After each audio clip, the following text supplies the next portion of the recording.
Soldier Field, Chicago, Illinois. This venerable stadium will be a wild scene tonight. Two of the oldest rivals in pro football history meeting, the Green Bay Packers and the Chicago Bears. And the Windy City, Chicago has been upside down this past week. The Bears are undefeated and off to their best start in 43 years. While the Green Bay Packers have won their last two, tonight they'll be looking for the upset. Hello again, everyone. I'm Frank Gifford, and along with O.J. Simpson and Joe Namath, we welcome you, and we're delighted you're with us. We think we have another good football game coming your way, one that could even turn into a wild one. The 6-0 Chicago Bears, they're already talking Super Bowl here in Chicago. Certainly they're talking undefeated season. And the 3-3 Green Bay Packers. The Green Bay Packers are talking about beating the Bears tonight. So we could have quite a football game coming your way. I should have welcomed you, by the way, to the nursery, because once again we are announcing the arrival of another #1 draft pick. She is Sydney Brooks Simpson. She arrived on the scene last Thursday night. Congratulations to you and Nicole, O.J. Thank you, Frank. It was quite a night. Now, Sydney's the small one, the big one, that's me. It was Thursday night at 10:45, and it was the first time I'd ever spent time in a delivery room, and it's truly a miracle. Indeed it is. And I wonder, O.J., can you get your mind on this one tonight? Well, I'll try to. I'll focus on Green Bay because I'm used to focusing on the underdogs, and they're underdogs tonight. I think they may have one advantage, and that's the experience of their quarterback, Lynn Dickey. Now, what the Bears do, they do an unusual thing. Sometimes they'll have linemen cover backs, and sometimes they'll have linebackers cover the wide receivers. And I think Dickey's experience should be able to take advantage of some of those mismatches. What they must do on offense is be conservative, run the ball, try to drop the ball off to their backs, and hopefully force these Bears to miss and come up with some big plays. Of course, with James Lofton and Eddie Lee Ivory, they have the guys who can make those big plays. One thing they must not do is force Dickey into a must-pass situation, because he's not mobile and he could be live bait if they force him to must throw the football. Well, let's turn to Jessica Grace's dad, who is sitting here, and you tell me, what do you think about the Chicago Bears, Joe? Well, first of all, I think the Chicago Bears are the best team in football right now. Defensively, we've heard people talk about the 46 defense. Well, it's not the kind of defense that's being played. It's the people that are playing it, and the Bears have excellent personnel. Offensively, the Bears have Willie Gault, McKinnon, Payton, McMahon. They're going to score a lot of points, and for Green Bay to win this game tonight, well, they're going to have a Herculean effort, because the Bears are mighty good. Well, let's get to the battle, Frank. And where the Bears really excel is on defense, and they will have that opportunity as the Green Bay Packers have won the toss, and they will receive to the right. This is the 130th time these two teams have met. It's the longest continual rivalry in the National Football League. It all began when Chicago was the Decatur Staleys. And, of course, the Bears are fired up. They are 6-0. The last time they got off to this kind of a start, Sid Luckman was the quarterback back in 1942. Sid Luckman watching tonight. Deep for Green Bay, Gary Ellison, number 42, and Harlan Huckabee drop. Kevin Butler, the rookie from Georgia, fine kicker, will put it in the air. We're underway before a sellout crowd, 65,000 plus. Gary Ellison will bring it out. And Ellison hit at the 19-yard line in typical Bear fashion. And out comes Lynn Dickey. I talked to Forrest Gregg right before the game. What they know they must do is cool this Bear defense off early. They will come out smoking, led, of course, by Mike Singletary, number 50, the middle linebacker. Here is the 15-year veteran. He has seen it all. A healthy Lynn Dickey over the past few years, racked with injuries early in his career. But over the last couple of seasons, there have only been a couple of quarterbacks, Dan Fouts specifically, Dan Marino, that have put up the kind of numbers he has in terms of touchdowns and yardage. You give Dickey time, he will flat beat you. The offensive unit. The handoff goes to Jesse Clark, and Clark works to the 23-yard line. Give him 4. It'll be 2nd down and 6. Defensively, I mentioned Mike Singletary at the middle. They make him do a lot of things behind that 4-man front. That's how they open. Singletary will cover a back out of the backfield. He'll work against the tight end. There are the linebackers. And the cornerbacks, Leslie Frazier, 21. Mike Richardson, 27. They leave them in a lot of single coverage. They count on the great pass rush, and they'll leave their cornerbacks in single coverage many times. Clark is in motion, and Eddie Lee Ivory over the 25 to the 27, short of a first down by about 3. It'll be 3rd down and 3. Dan Hampton was there defensively for the Bears. There is Ivory, coming off a broken thumb in preseason. He had a big game a week ago as he steps out of the lineup for the moment, and Gary Ellis comes in. They'll rotate these backs, the Green Bay Packers. They've been running well all this season. Rated 3rd rushing the football in the NFC. 6th overall offensively, and they've won their last 2. 3rd down and 3. And Dickey puts it in the air. Tries to get the first down. He's very close to it. He needed to get just out over the 29-yard line, and he'll have the first down in the arms of Steve McMichael. So we talked about his lack of mobility, and yet he gets the first down. Yeah, lack of mobility. He was trying to get the ball out there to Lofton on a slant pattern, and Mike Richardson had him covered like a blanket. Well, fortunately, he only needed a few yards for the first down, and it was a quick setup, about a 2-step setup, and he only had to run about 4 yards. Former teammate of mine with the glasses on, Bob Schnelker, offensive coordinator for the Green Bay Packers, in his 2nd tour of duty there, now working under Forrest Gregg.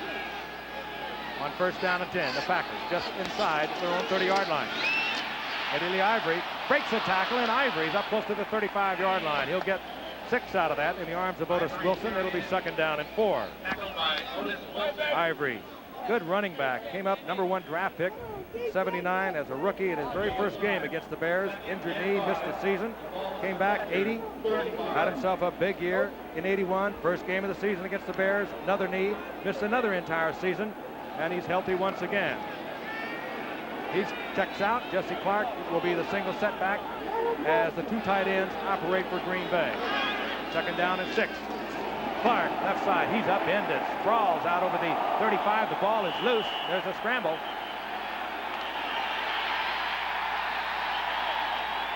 Bears are saying they have it. Clark has not fumbled in 73 handles thus far this season.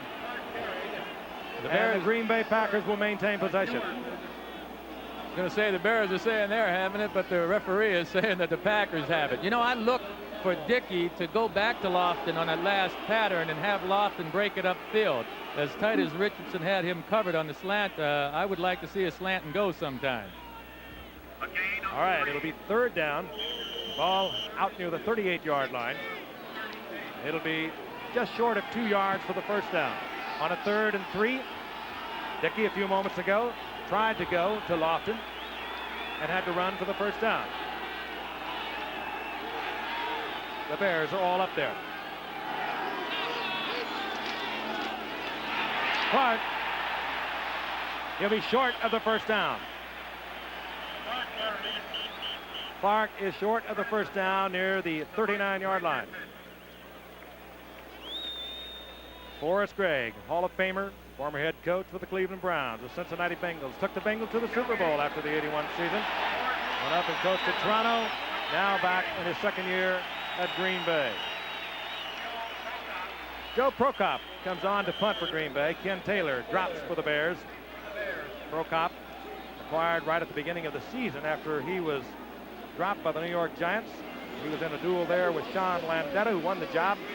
Dave Jennings went to the Jets. Prokop came to the Bears.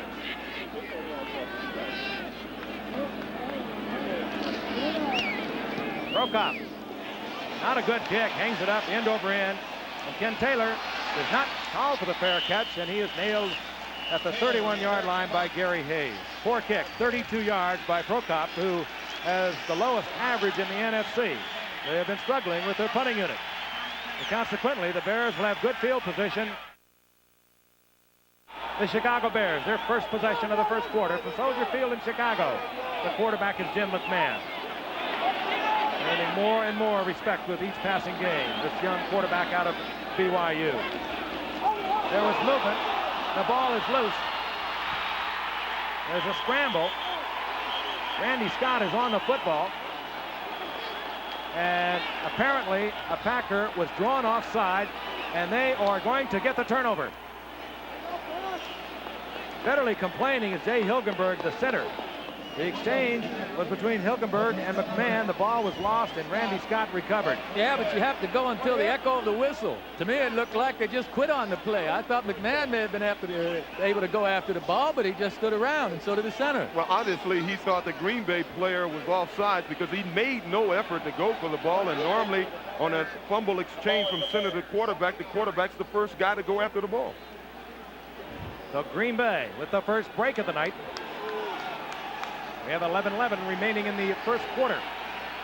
And the Packers will have the ball near the 29-yard line of the Bears. They would love to get it quickly. And, of course, the big threat is Lofton, number 80. Dickey goes to Epps. And Epps is taken out of bounds at the 21-yard line. Epps will get 8. It'll be 2nd down and 2 as Mike Ditka, former Chicago Bear who was such a star of the team that won the '63 championship over the Giants 14-10. Later played for Philadelphia. Later the Dallas Cowboys along with Forrest Gregg in 1971. They were both there. They both went to the Super Bowl with the Cowboys as players. So many interlinking facts here tonight. Later, Ditka coached 9 years with the Cowboys. He's in his 4th with the Bears. On 2nd and 2, Ivory carrying Bears inside the 10 to the 7-yard line. Mike Singletary and Steve McMichael had Ivory. They couldn't get him down. And, O.J., I guess we understand why they are 3rd in the conference in rushing. Well, they're doing an excellent job up front. And, of course, with Eddie Lee Ivory in the game, they're getting outside better than they have in the past. They really have an excellent running game. When you look at some of the averages per carry, some of their guys like Jesse Clark, he's averaging 5.7 yards a carry. They're doing a job up front, Frank. Over 148 yards a game rushing. Clark works back to the inside. Pressure was Richard Dent. Slowed him down, and Clark just does get back to the line of scrimmage. Back to lose a yard on that. It'll be 2nd down and 11. There is big number 95, Richard Dent. Had a great season a year ago, 17.5 sacks, tops in the NFC. They got him in the 8th round back in '83. Dan Hampton got hurt in '82, in '83 rather, and he got an opportunity, and they can't get him out of there. And that's what Green Bay feared the most. Gary Fency gets the interception as Lynn Dickey was hurried into a pass he did not want to throw. He was decked after he delivered it. But the Bears get the turnover and they get the football back. They can come at you in so many ways under defensive coordinator Buddy Ryan's defense. They were right in Dickey's face. That's what they wanted to do. They told us they wanted to do that. Dickey threw a bad pass to the end. Kaufman is picked off by Fency. So the Bears get their turnover and they get the football back. They have it at their own 7-yard line. Still no score. We'll be back. The former record-setting wide receiver from Yale was right there once again, his 33rd career interception. He gets the turnover for the Bears. They turn back a golden opportunity for the Packers to get on the scoreboard on 1st down. Walter Payton outside. And His Highness is out over the 25 to the 27-yard line. Mike Lee takes him out of bounds, and Walter Payton gets the Bears out of the shadow of their own goalpost. Take a look at this. This is classic Walter Payton. He makes contact with the defensive players more than any great back that's ever played this game, but he is so strong. He just pushes off, to push off another back. And you that's talk Walter. About the 13,700 yards plus that he has made. This is his 143rd consecutive start. That's amazing for a running back on 1st down. McMahon, Suey. And Matsui loses the football. It's loose and the Packers have it back. The Packers get it back at the 40-yard line. Mike Douglas, as he does so often, makes the big play. He's noted for the turnover, the interception, the fumble recovery, and Douglas gets it back for the Green Bay Packers as we have a hitting football game tonight. McMahon, a fierce competitor. Let's look again. Take a look at him, just a drop-off pass. There's really no one out here to cover Sue. Put the ball away. Randy Scott put the hit on Suey. Mike Douglas, opportunistic as always, was there. 1st down at the 40-yard line of the Bears. And the Green Bay Packers have it back once again. Dickey. Lofton. Dickey almost got over the line of scrimmage, but he delivered it a yard short into the hands of Lofton. 1st down Green Bay at the 27-yard line of the Bears. Well, it takes a wily veteran to do what Dickey just did there. I mean, he was so close to that line of scrimmage, but he was able to pull up and throw the pass. Mike Douglas, 214 pounds, but he does make things happen defensively for the Packers.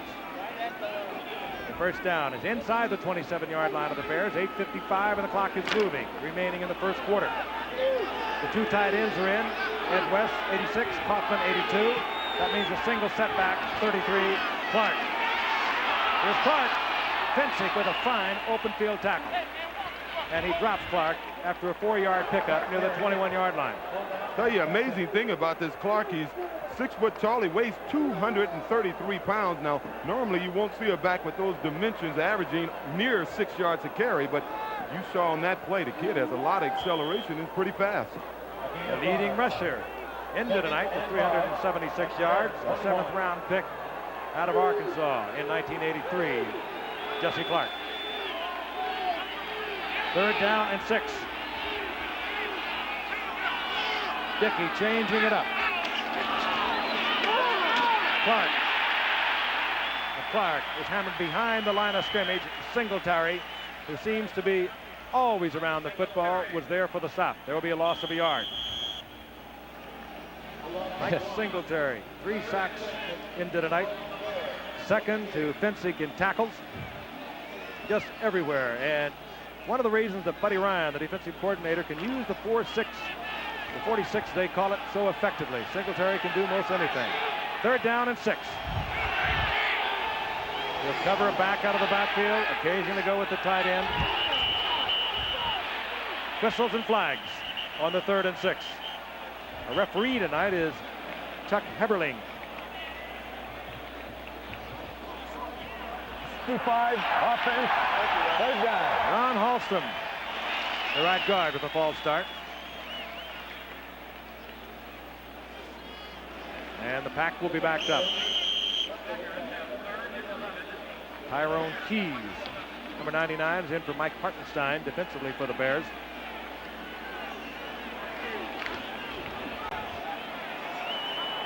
Third down now and 11. Fast-moving first quarter and a hard-hitting first quarter. The Green Bay Packers and the Chicago Bears. Dickey is back. He has time this time. Lofton's wide open. Touchdown. Dickey, Lofton. You give Dickey time. Lofton's going to get open, and Dickey is going to put it there.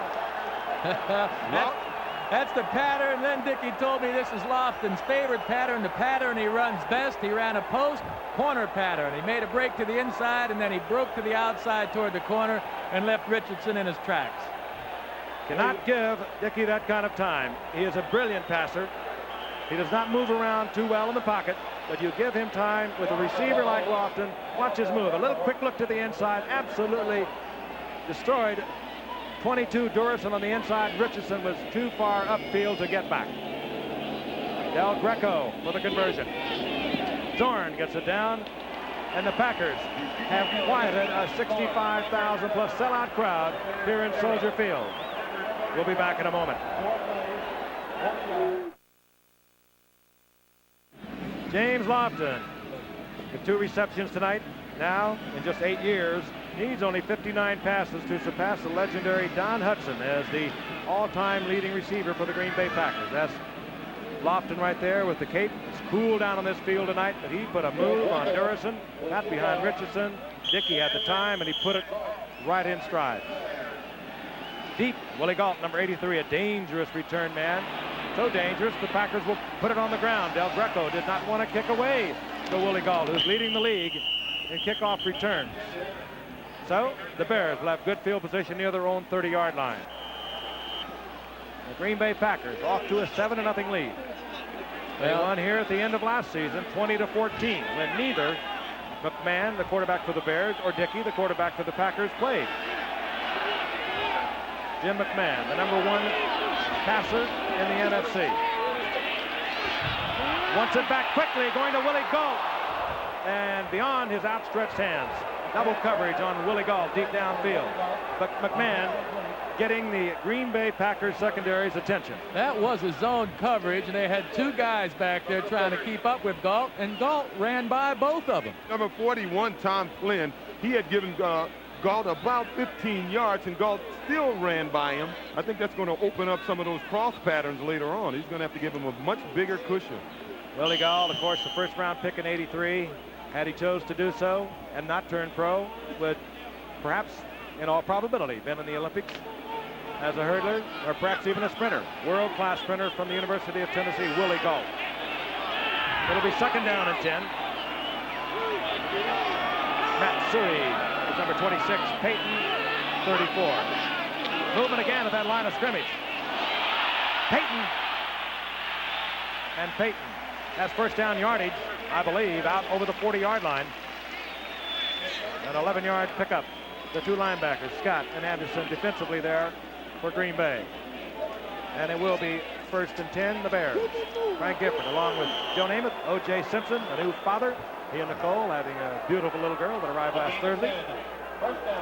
Sydney Brook, 5 pounds, 11 ounces, watching the Chicago Bears and the Green Bay Packers. First quarter action, 6:05 remaining in the first quarter. The Packers had scored first. Touchdown pass, Dickey to Lofton from 27 yards out. They lead the Bears 7-0. On first and 10, McMahon. Play action to Peyton. The tight end, Emory Moorhead, was open, and McMahon didn't get it to him.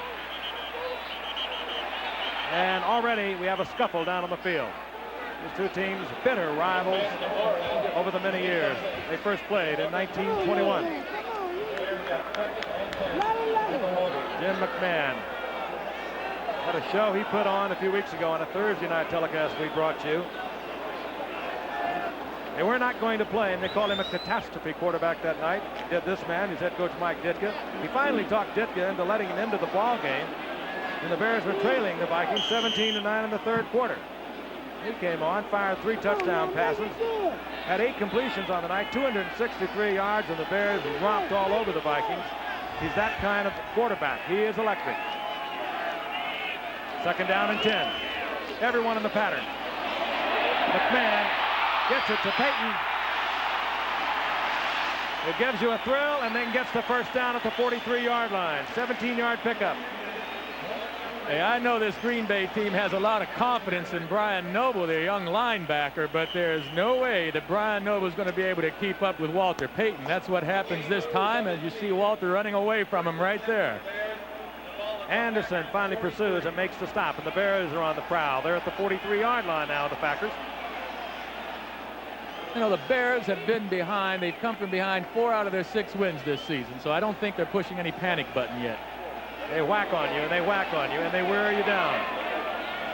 They're a throwback to the old physical football team. Peyton on first down inside the 40, near the 38-yard line. He'll get 5 to bring up second down and 5. Well, that wasn't a huge hold, but the offensive line did a good job of pushing the Green Bay line back. The first 2 times Walter ran the ball, he had huge holes to run through, and if I was McMahon, I'd just relax a little here, take a little time and let him run the football and force Green Bay to prove they can stop them from running it. Yeah, I agree. Last week, the Bears' offensive line and defensive line as well got game balls. They played so well. I'd let the guys in the pits decide it.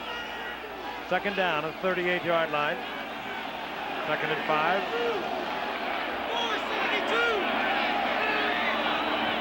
Now McMahon changes off and draws the Packers off. McMahon out to Moorhead, but the contact had been made. Charlie Martin into the center, Jay Hilgenberg, and the flag is down. I think this is what happened on that first fumble of the game, and that's why McMahon was complaining earlier. Encroachment, number 94, defense, 5 yards. That should give the Bears a first down by about a foot. First and 10, the Chicago Bears. I'll tell you, I've been in this town for the past 3 days, and everywhere you go, everyone you talk to, what about the Bears? They didn't ask much about Green Bay. They said, can they go all the way? Can they do it undefeated? And can they win the Super Bowl? Well, the interesting thing about the Bears, they have a lot of respect for Green Bay. It was interesting to hear Otis Wilson say that the Packers tries to intimidate them. Try to intimidate the Bears? They wrote the book on that. At the 38-yard line, first and 10. Matt Suhey, and he's hit at the line of scrimmage.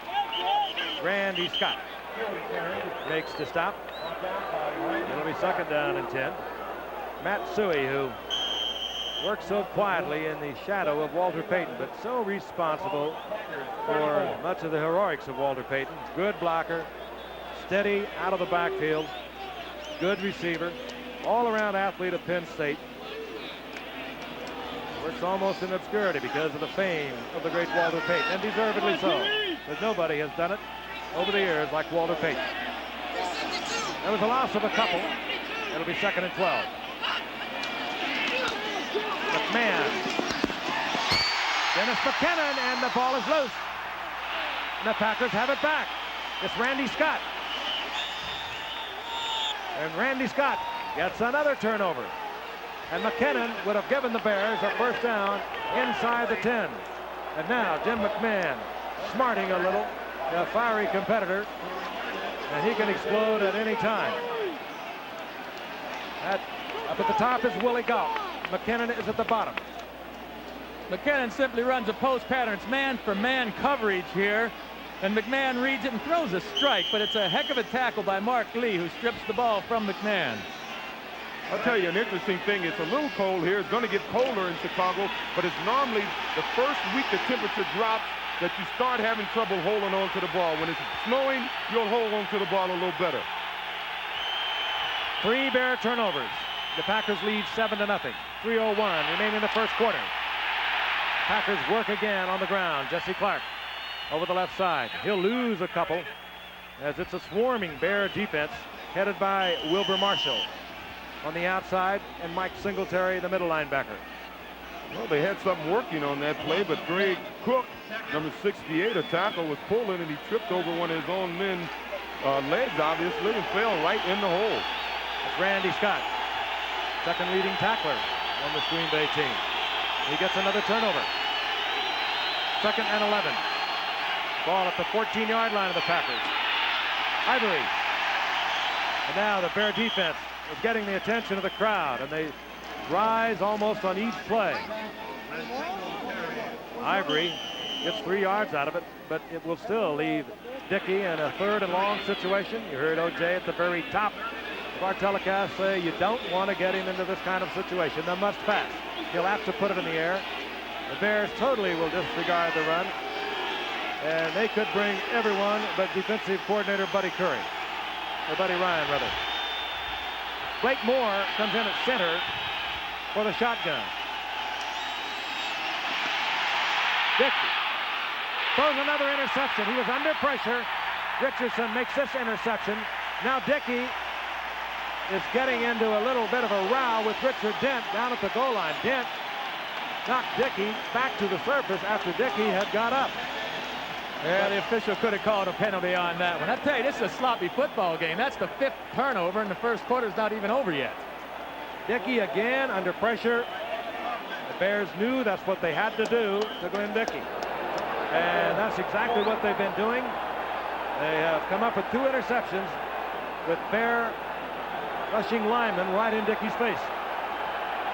So the Bears now have it back at the 31-yard line of the Green Bay Packers. 1:36 remaining in the first quarter, and the Bears trailing 7-0. Moorhead is in motion. This is McKinnon. A little screen out to McKinnon. He had Moorhead out in front, but the Green Bay Packers will hold him to 4. Let's go back and we'll take a look at the interception. First, the pressure on Dickey. It comes in the form of Richard Dent on the left side, who had a deal working with Ezra Johnson. Dickey put it up in the air. Mike Richardson is there, and the Bears get the turnover. Well, Lofton never got out of his break. Lofton was trying to run a square in. I don't know whether he lost his footing or what, but he never got out of his break. 2nd down and 6 as Mike Singletary looks on.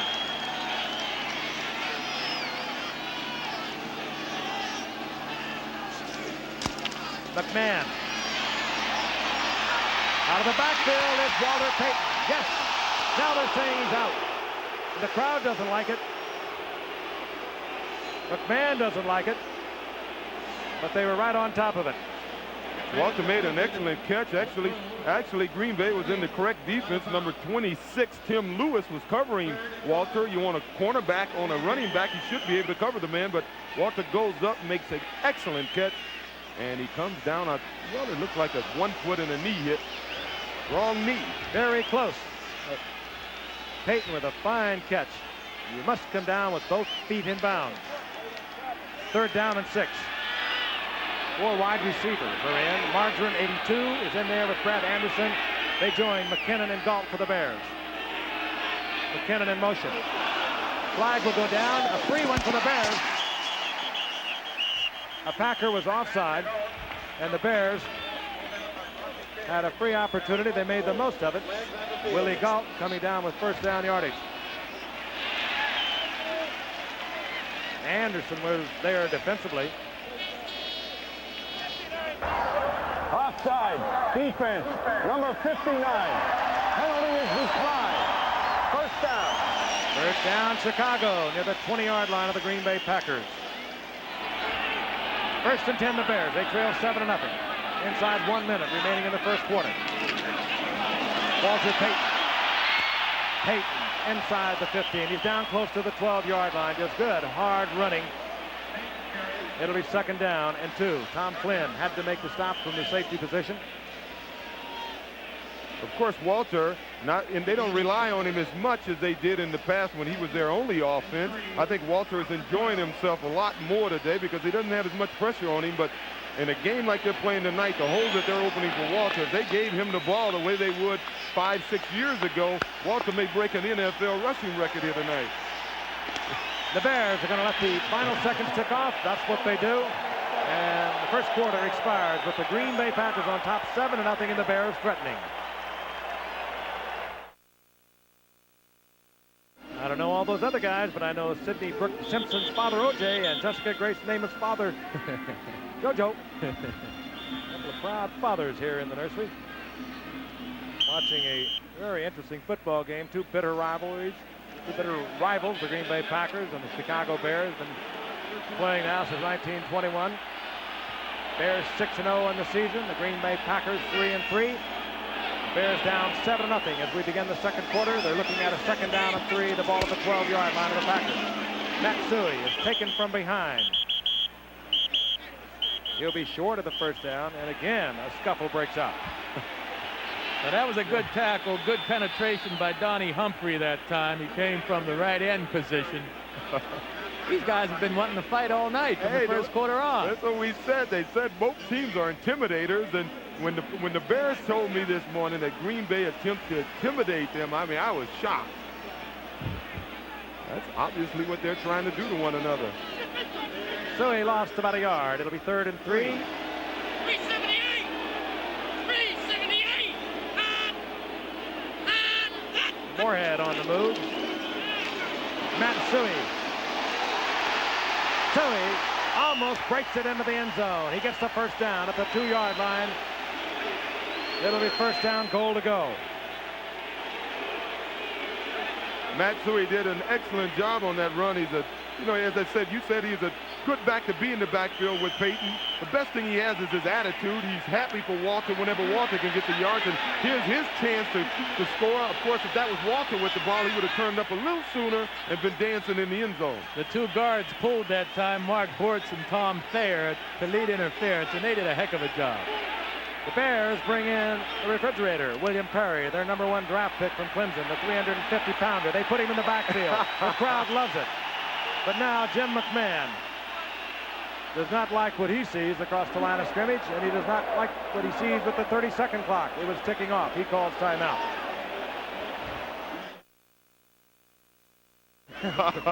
I'm a little concerned about that. As you know, Perry, the refrigerator, he carried the ball 2 times last week for 4 yards against the 49ers. Perry's running back in the backfield now for the Chicago Bears is Walter Payton, the refrigerator. They call him Biscuit because when he came to camp, there was Hampton who looked at him and said, "One more biscuit and you'll be over 350 pounds. That's thunder and speed. There he is, he's big number 72. Thunder and lightning. First and goal to go. Payton, hangs in behind the refrigerator. And this crowd loves it. They've been writing about this. They stuck him in the backfield a week ago against the 49ers. Many thought out of spite for Bill Walsh's use of Guy McIntyre in the NFL championship game, NFC championship game a year ago when they used Guy McIntyre in the backfield. But look at him. Look at this 350 pounds leading Walter Payton. He hits George Crumby, number 52, and watch him. Oh. It took him right out of the stadium. That's Crumby. Sellout crowd oohing and awing as Kevin Butler is on to tie it up.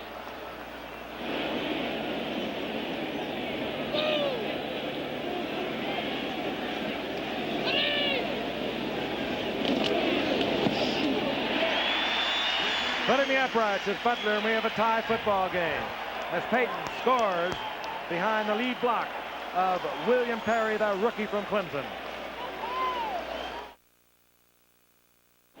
William Perry arrived in training camp at about 3:50. Buddy Ryan said it was a wasted draft pick, but Buddy Ryan, the defensive coordinator, didn't know that he could work into the backfield like he has. As a matter of fact, he's turned into a fine defensive lineman. Clemson #1 draft pick.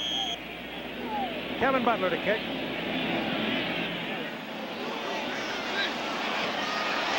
Ball is bobbled by Ellis, and he'll have to bring it out. The Packers are in trouble at the 3-yard line. Not a smart play by Ellis. He should have let the ball roll into the end zone and then downed it. He could have downed the ball in the end zone had he let it roll in there. Let's look at William Perry, his lead block once again for Walter Payton. Moorhead leads at number 87, but look at Perry. He looks like a Mack truck. Just bowling over number 52. That is the linebacker, Cumbie. He knocked him into next week is what he did. I wonder if Cumbie knew he was coming at him. He was outweighed 101 pounds at least. Green Bay, a first down at their own 4-yard line. Ivory is the single setback. Ivory. Good move by Ivory. Just missed the Durison at the goal line. Finally, Ivory goes down in the arms of Hampton right at the line of scrimmage. It was a sloppy played game in the first quarter. There were 5 turnovers. 3 Bear fumbles, 2 Packer interceptions. Sloppy and really hard hitting. Characteristic of a Bear Green Bay Packer game. 6-0. Chicago Bears, the 3-3 Green Bay Packers in the Central Division of the NFC. 2nd and 10. Clark. And smothered. Otis Wilson. Again at the line of scrimmage. Perhaps a yard. It'll be 3rd down and 9. Well, that Richard Dent has given Carl Swank some fits over there. Dent is getting across that line so quickly. And again, that's the reason this defense works, because of Richard Dent, Dan Hampton, and Steve McMichael. Those 3 interior linemen are really outrageous football players. Now, the Packers want timeout. And the limping Packer is the quarterback, Lynn Dickey. I did not see what happened to him on that last play, but he obviously is in pain. In fact, he is having a difficult time getting off the field. Looks to be something with either the right knee or the right ankle, or perhaps the right hip. Lynn Dickey, who has thrown a 27-yard touchdown pass tonight to James Lofton. Over the years, so many injuries to Lynn Dickey in the 15 years that he has played this game. Came up with the Houston Oilers as a rookie, dislocated his hip. I did not think he'd ever play after that one. He traded to the Packers 5 years later. Broke a leg, shoulder, and it wasn't until about 4 years ago that he completed a full season. Randy Wright comes in, the second-year man out of Wisconsin for the season, 22 of 41. A couple of touchdowns, 3 interceptions. He started the Cardinal game for Green Bay 3 weeks ago. He's in there now. Randy Wright, he can run it. It's a lot of distance, hit from behind. Chasing him down was Dan Hampton and Tyrone Keys. Just short of the first down is Randy Wright. We'll try to get a definitive word on the condition of Lynn Dickey. He did not appear to have been hit.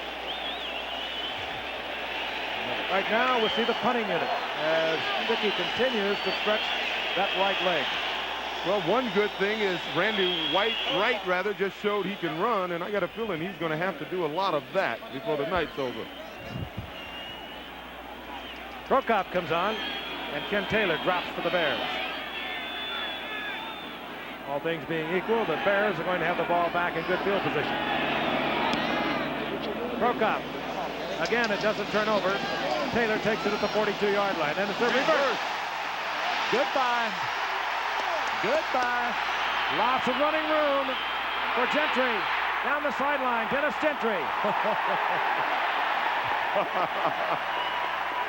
Gentry all the way to the 11-yard line.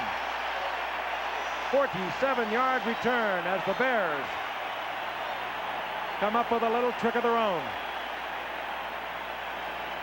Take a look at it again. Taylor really made it look good. Looked upfield, and here comes Dennis Gentry with a lot of speed. The picket line set up by the Bears beautifully. Gentry directing traffic. And Gentry finally stepping out of bounds at the 11-yard line. And who makes the tackle? The kicker. Prokop. And we're tied at 7 here in the second quarter. And the Bears have a first down near the 10-yard line once again of the Packers.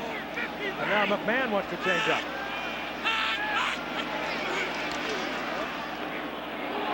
Matt Suhey. Suhey goes down at the line of scrimmage. Robert Brown was there, and a flag is also down. Well, what is this? This is just, they're opening up a bag of tricks, because I've never seen a play like that play and looked like it was going to be a pass, and he sort of shovel passed the ball out to Suhey. Bears holding. And once again, a mistake will cost the Bears yardage.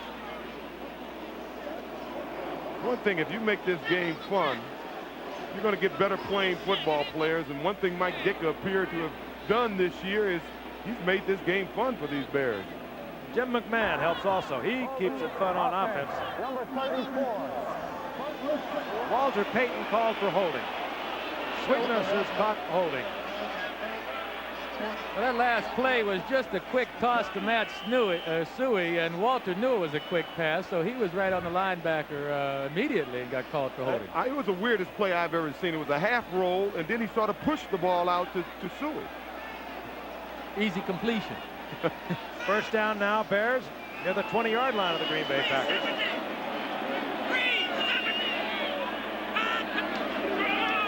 Walter Payton with the fake. And McMahon with a lot of time comes back to Payton on the pass. Ball is free once again, and Green Bay covers. Robert Brown. Payton coughs it up, and the Bears now have fumbled four times. I don't believe this. I don't think anyone believes this. The field isn't wet. It's not raining. Why are they dropping the ball so much? This is the first week it's really gotten cold here, and sometimes you get a film on your hands. You got to get used to the cold weather. You can see Walter's not the primary receiver. He's just open. He gets the ball and picked up about 9 or 10 yards on this play, and he just coughed up the football. Mark Lee was there for the hit. Robert Brown covered the football, and the Packers have it back at their own 12-yard line. We'll be back. The Green Bay Packers, first down and 10, the ball at their own 12-yard line. Frank Gifford along with O.J. Simpson and Joe Namath. Watching a hard-hitting football game that has caused already 6 turnovers. And we have 11:02 remaining in the first half. And Dickey back at quarterback. Dickey fires an interception taken there by Marshall. And Marshall brings it all the way back inside the 5-yard line. Third interception now for Green Bay, as turnover is answered by turnover. That time he just put it right in the arms of Wilber Marshall. Dickey trying to play with what we understand is a pulled muscle in the thigh, and that's tough to do. Well, 7 turnovers in, 19 minutes? I haven't seen that before ever in a football game. I can't believe he threw that ball, Joe. Kaufman was, Marshall was all over Kaufman. There was just no way he should have thrown the ball to him. Stepped out of bounds back at the 12-yard line, so it'll be first down Bears, or rather the 17-yard line. First down Bears at that point. Willie Gault, split to the right. Out to the left is McKinnon. Suhey and Payton with the setbacks. That's Matt Suhey in motion. McMahon is back. Payton on the dump off. And Payton taken out of bounds by Tim Lewis. Near the 12-yard line. Gain of 6. It'll be second down and 4. Amazing. It has been a hard-hitting football game, but Len Dickey has thrown 3 interceptions tonight. I know that he himself knew that he should not have thrown. Twice he was in the arms of Bear defenders, and that one a few moments ago that he tried to get to Kaufman, Wilber Marshall had absolutely perfect position on it.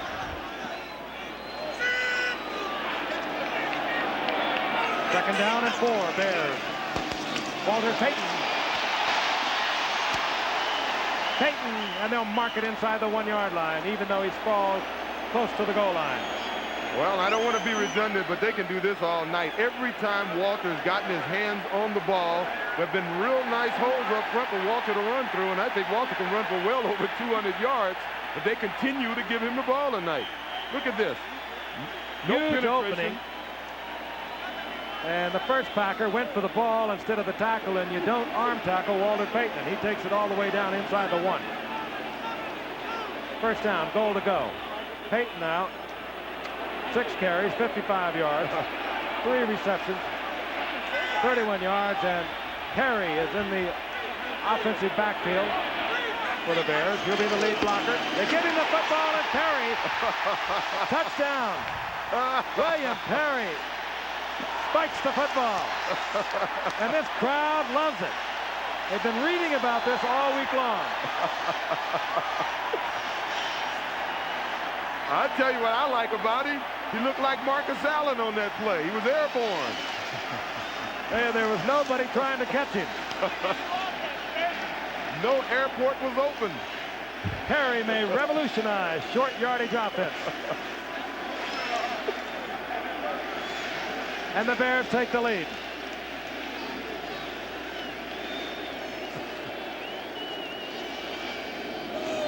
Kevin Butler for the conversion.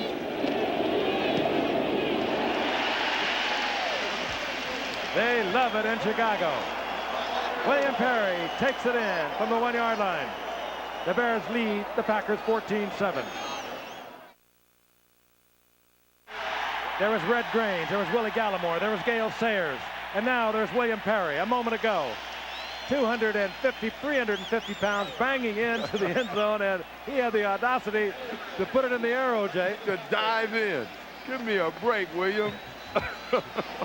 Nobody wanted much to do with William Perry, however. Butler hangs it high. Ellerson will bring it out, the rookie from Wisconsin. And Ellerson to the 35-yard line. A flag is down as Ellerson is hit there by Sanders. Thomas Sanders. Well, it's been a sloppy game so far, but it's only a 7-point difference.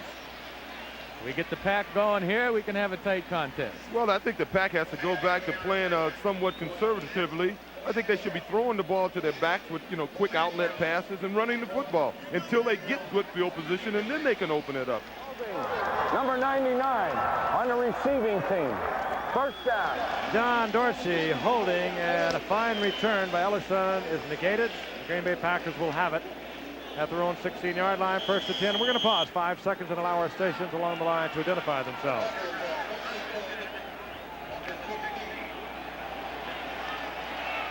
Green Bay now down 14-7. They scored first on a 27-yard touchdown pass. Lynn Dickey to James Lawson.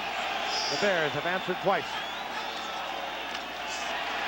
Dickey, draw play, Jesse Clark. Good play by Hartenstein, the defensive left end. The line of scrimmage, and that's all. As a matter of fact, there's a loss of a yard. A draw play is second down and 11. Sorry, Frank. A draw play is a difficult play to run against a defense like this because all the guys are such good athletes. They can be blocked, but they can react off a block so well. So a draw play is not a good choice of plays to run on first down against the Bears. 9 minutes remaining in the first half.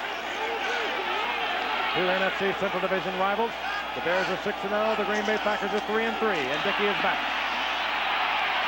Dickey fires a shot, and it's complete. And it goes to Phil Epps.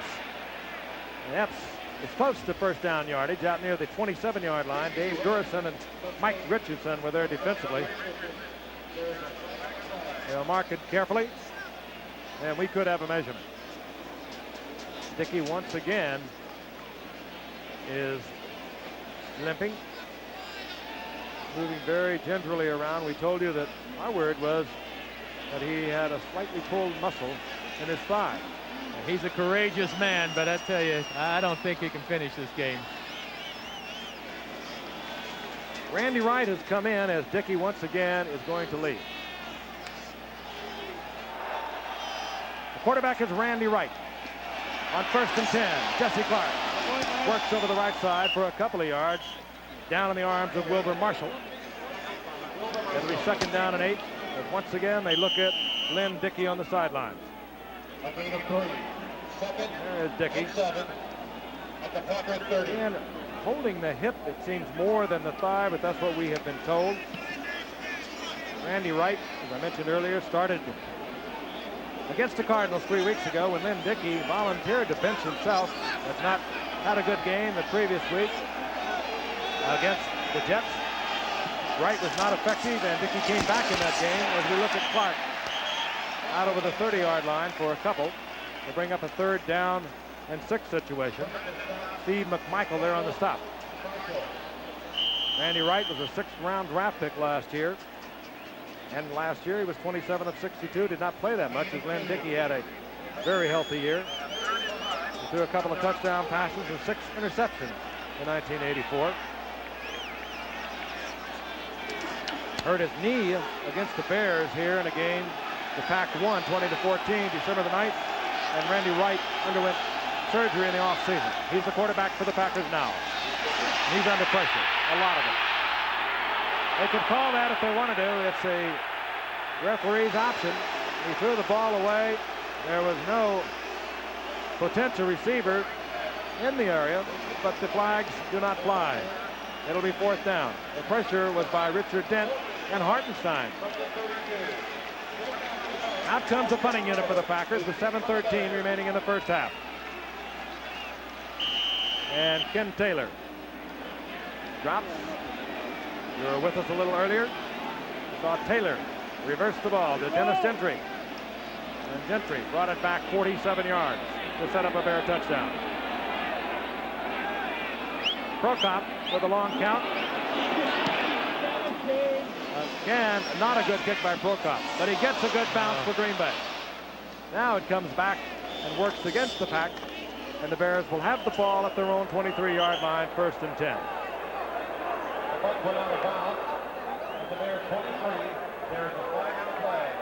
There was illegal motion on the part of the Packers, and we could see that's kicked once again. The options being discussed with Rivera, the linebacker, and yes, the Bears would like them to kick again. And our understanding now is that Lynn Dickey will go into the locker room for an in-depth examination. 5 yards, 4th down.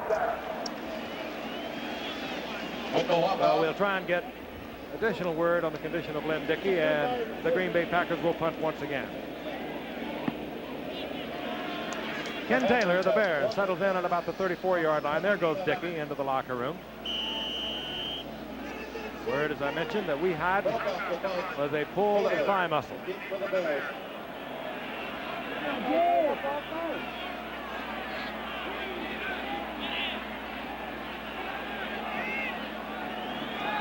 Prokop, he's had a tough night. This time he hangs one up there with good distance, and it drives Taylor back to the 24, and he bobbles it.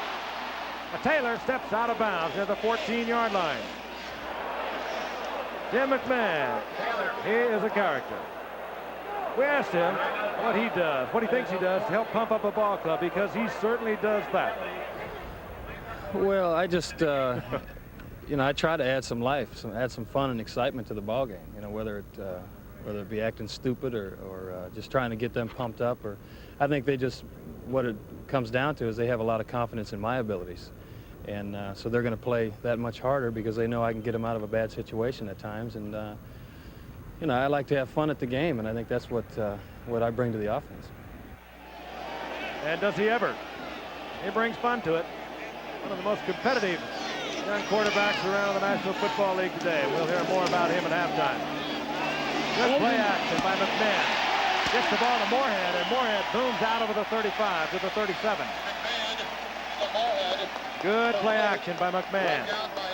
Good fake to Walter Payton. Throws the linebackers, and he was able to get it in there. Yeah, the play action fake held the linebackers, and Moorhead ran a crossing pattern behind him, wide open. And the former Giant and the former Denver Bronco gets the first down for the Bears up near the 37 on a 23-yard pickup. Bears leading 14-7. They're 6-0 in this young NFL season. The Green Bay Packers, winners of their last two, are 3-3.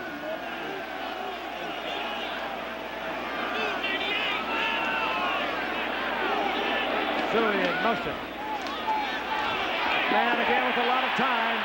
Gets it to Moorhead, and he bobbles the ball. Will they call it incomplete? Yes. Randy Scott stripped the ball from Moorhead, but he never had possession. The pass is incomplete. Randy Scott is playing quite a football game tonight for the Packers. He's recovered a couple of fumbles and came close to causing another one right there. Well, Randy's a good football player, of course, out of the University of Alabama, and makes his home in Tuscaloosa, Alabama in the offseason.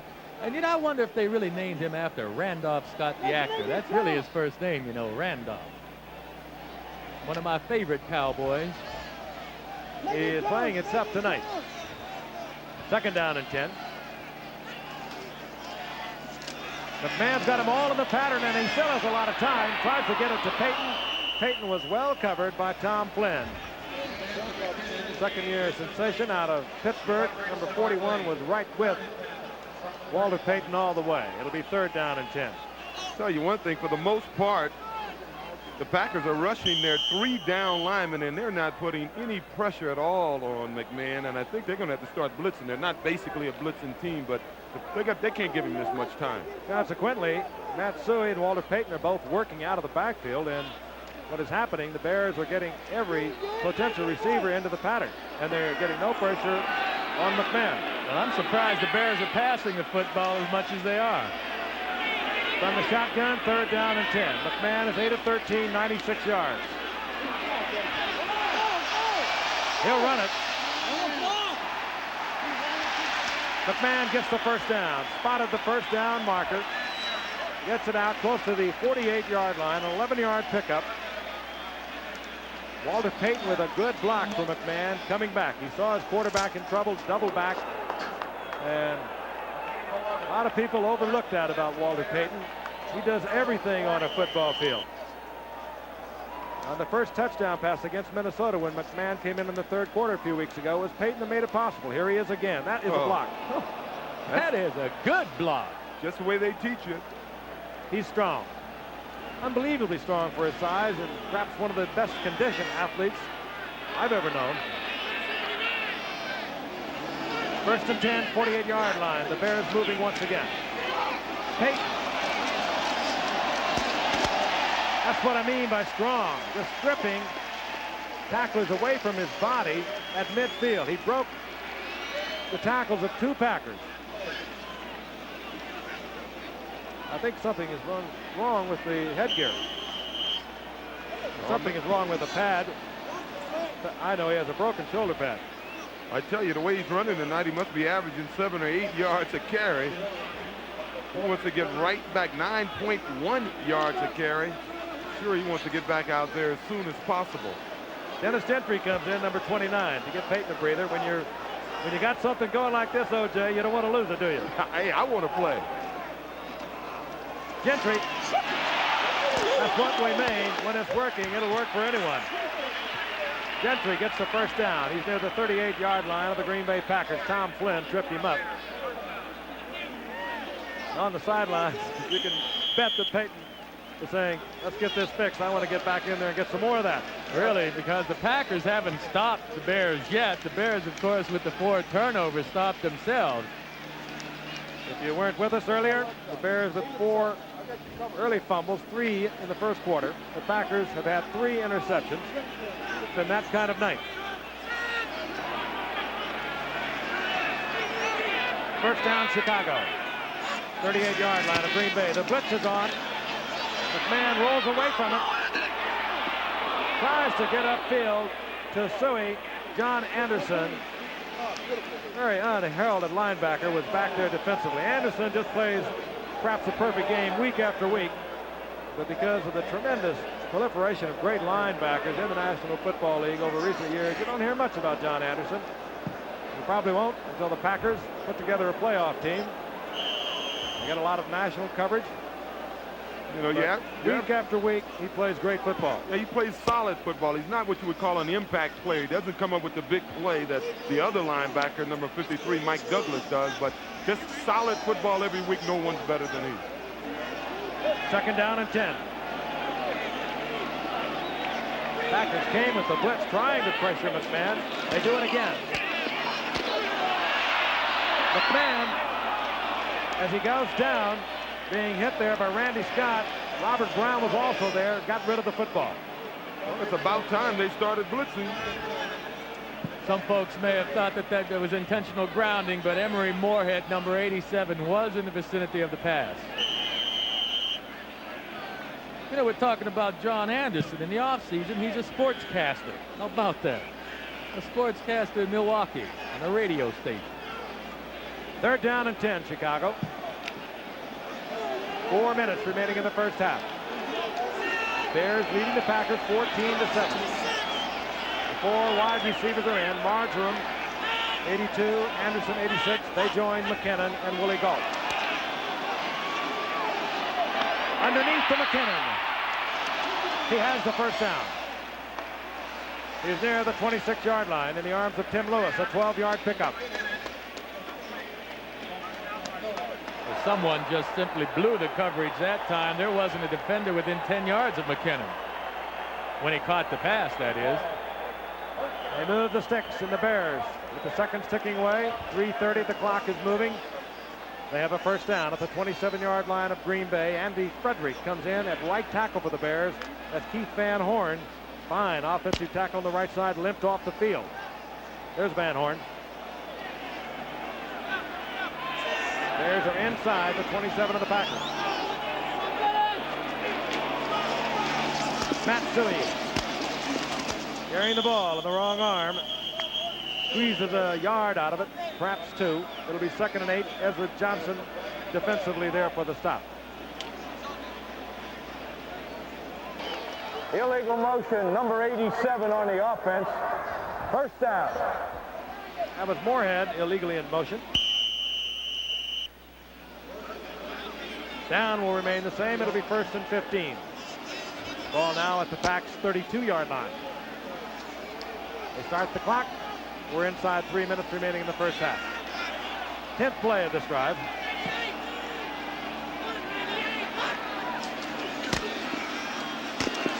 McMahon under pressure gets it to Matt Suhey.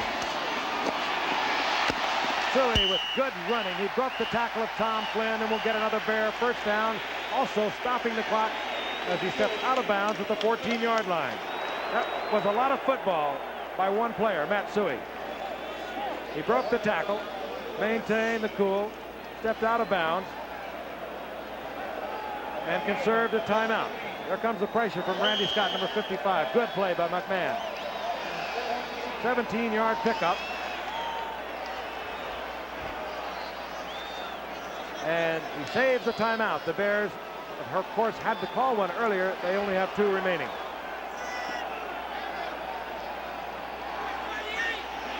Bears on the drive. 2:35 remaining in the half. Robert Brown in the Bears backfield.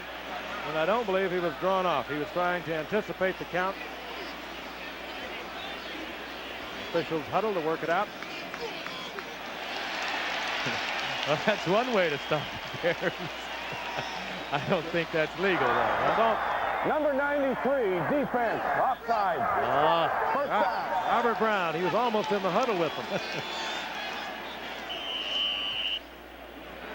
He's having a big year. Alfonso Carricker has a broken hand, his broken left hand. He's been filling in on passing situations, doing a lot of work, and Brown is having a big year, the 4th-year man out of EPI. Keith Van Horn appears to be all right, number 78. The Bears inside the 10 of the Packers. First down and 5. Walter Payton. And this time, Payton tries to squirt outside, hit at the line of scrimmage, He'll still get a couple out of it. It'll be 3rd down and 1 as we get the 2-minute warning. We'll be back. Soldier Field in Chicago in a moment. Sellout crowd. Soldier Field, this venerable stadium built back in 1924, has seen some great events. Dempsey and Tunney fought here in 1927, drawing a $2.5 million gate. Some great football games. The Bears, 2nd down and 3. 350. Suey to the 1-yard line. And will we see William Perry, the refrigerator, on the goal line offense? The Well, I know crowd who is already doesn't. anticipating Perry coming onto the field. And here he comes. Listen to the crowd.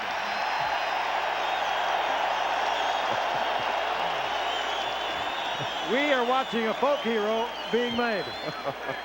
They will write songs about William Perry. A rookie from Clemson, the #1 draft pick. Defensive coordinator Buddy Ryan said we wasted a draft pick. They know better now. 298. Boom! Peyton following Perry. He cleaned out everything. Say, George Cumby, he just said, this is unfair. Wait a minute. Hey. We have to do something about That's twice this. Cumby has met the refrigerator. Cumby has to learn to get low. Low. He got low. He got buried. Watch him again.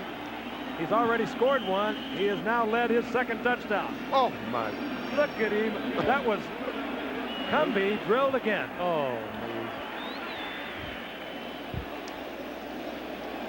Butler on again.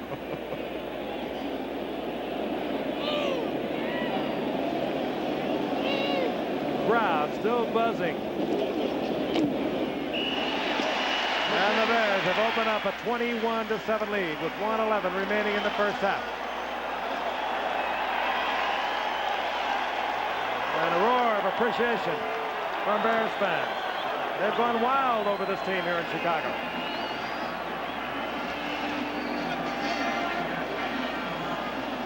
They have not been off to this kind of a start since 1942 when the Bears went 11-0. They are looking awfully good. They beat Tampa Bay in the opener. They beat New England. They beat Minnesota. They beat Washington. They beat Tampa Bay.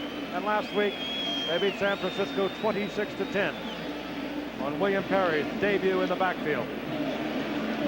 Green Bay got off rocky. They lost to New England 20-26. They beat the Giants. They lost to the Jets. They lost to the Cardinals. They won their last 2 over Detroit and Minnesota.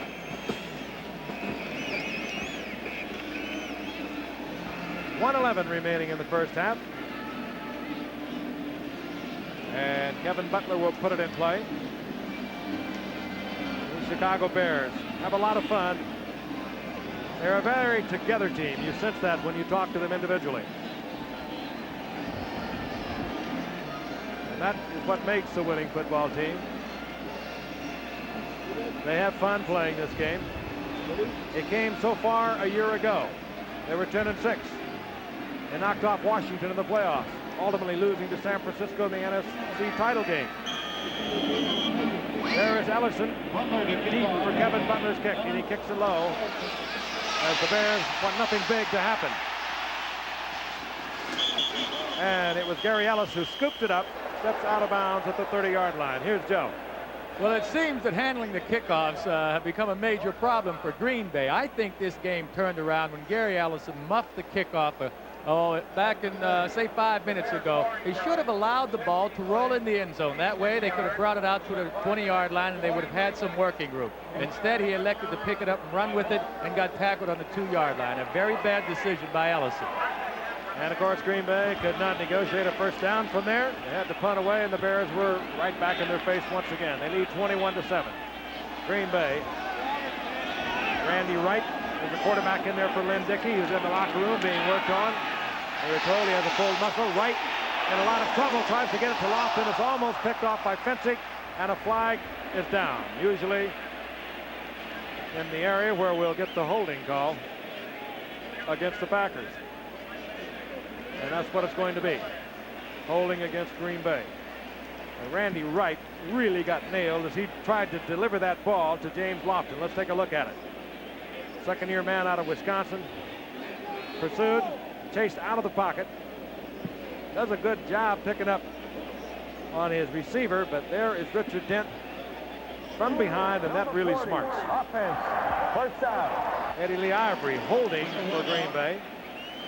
And the Pack is backed up to their own 20. It'll be first down and 20. Packers' 6th penalty. They've been penalized 40 yards here in the first half. I think they should run out the clock at this point, look to do something in the second half. Going 80 yards now with 59 seconds against this Bear team is too tough. Nevertheless, they stay on the shotgun. And come with the handoff to Jesse Clark. Clark, good yardage, all the way up to the 35-yard line as he gets 15 of it back. It'll be second down and 5. He steps out of bounds, stops the clock with 53 seconds remaining in the first half. Jesse Clark, I think, is going to be a star in this league.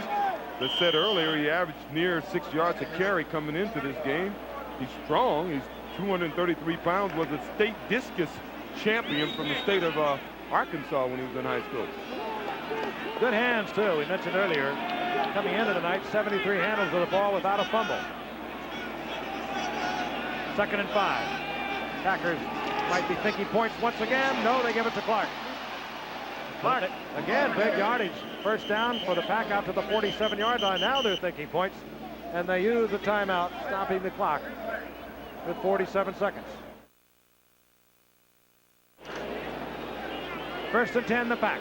They have the ball inside their own 47-yard line. They trail the Chicago Bears 21-7.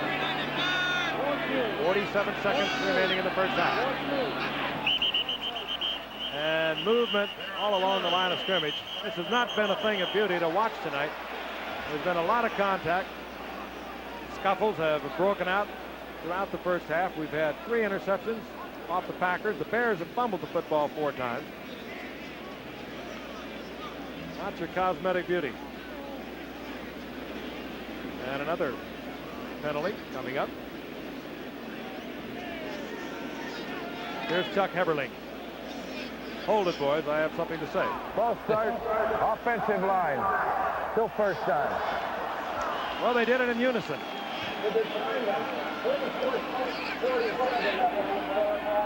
So it'll be inside the 42-yard line of the Packers. First down and 15. There is young Randy Wright. 6'2", 194 pounds. With the left the Packers are first and 15 from near 42. Now they're changing the time on the clock. So will be a moment while they adjust the situation.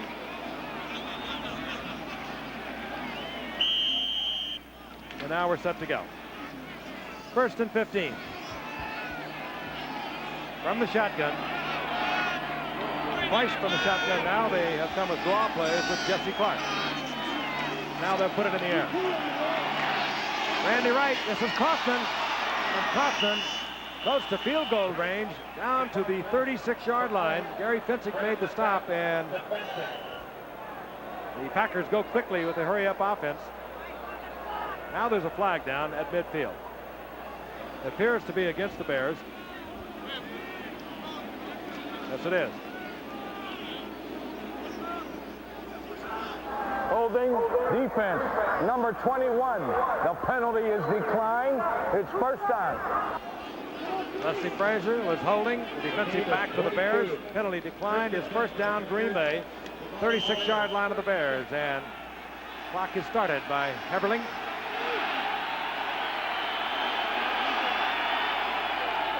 And the shotgun. Wright gets it off. Gets it complete to Lofton, but Wright paid quite a price. He was really decked by Richard Dent. Let's watch Richard Dent again. He is so agile coming from that outside. Working against number 67, that's Swanky. He beats him once again. Wright delivers the ball. Down he goes in the arms of Dent. Dan Hampton is also there. That's about 500 pounds plus. 5-yard pickup by Lofton. 37 seconds now remaining in the first half.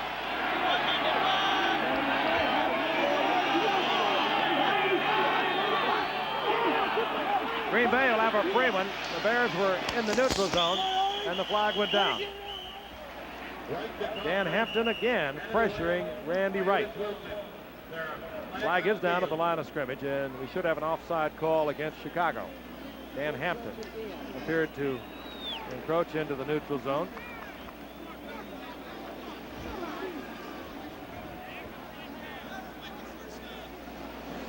Here's Chuck Eberling again.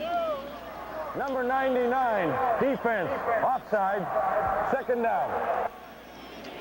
Dan Hampton stepped into that neutral zone. Down will remain the same, and about a yard short of a first down. Packers have one timeout. They need to keep that. In case they have to stop the clock to get the field goal unit on the field. Andy Wright gets it down in the general direction of Lofton, who had picked up a couple of Bears in double coverage down there. Durison was back.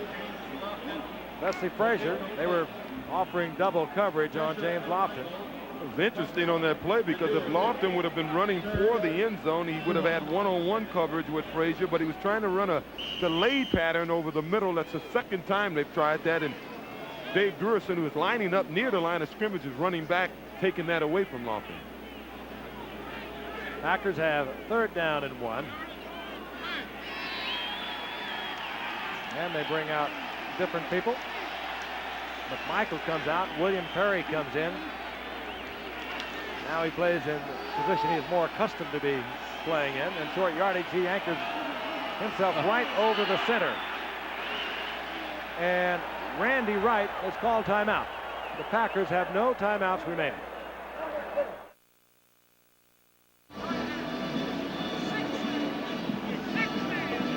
It'll be third down and 1, and we are now told that the injury to Lynn Dickey was not a charged timeout to Dickey. He left the field on his own, so they were not charged with a timeout. They have one timeout remaining. This may be the best opportunity for them to go for the end zone, Joe. With 26 seconds left, they have 2 plays. Getting the first down, I don't know if they have enough time. Well, I'd try and get the first down right now. So they do have one timeout left. They can get 3 plays off if they have the first down. Ivory. And Ivory gets the first down, but did he get out of bounds to stop the clock? Yes, he does. With 20 seconds. Good running by Ivory. Could have perhaps turned that back earlier and got the first down, but he stretched it out, got the first down, and was able to kill the clock by getting out of bounds. Well, they're going to have at least. The head coach, that's Bob Schnoker, the offensive coordinator with the glasses on.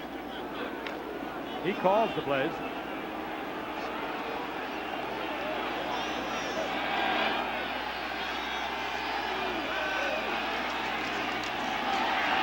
Right under pressure, tries to get it deep in the end zone, doesn't do so, and is picked off. Durison. Another Packer interception, the 4th of the night.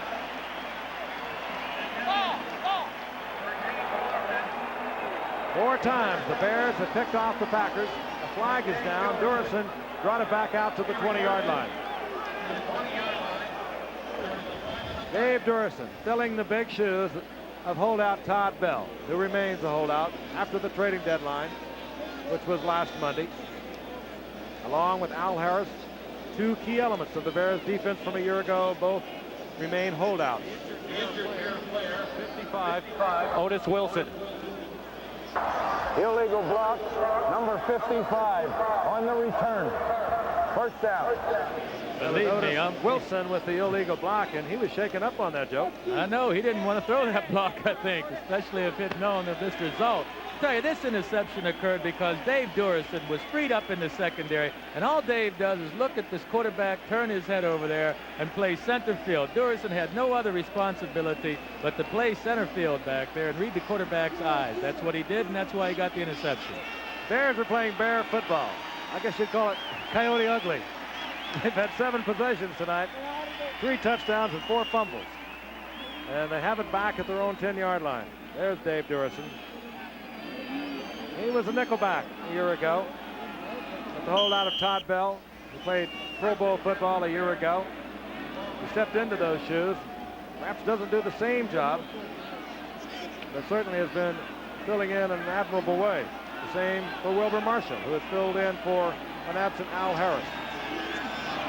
First down and 10, the 10-yard line of the Bears. They have a 21-7 lead. 10 seconds remaining on the clock. This is Walter Payton. And Payton will step out of bounds, leaving the clock with 4 seconds, just short of a first down. Randy Scott over there defensively.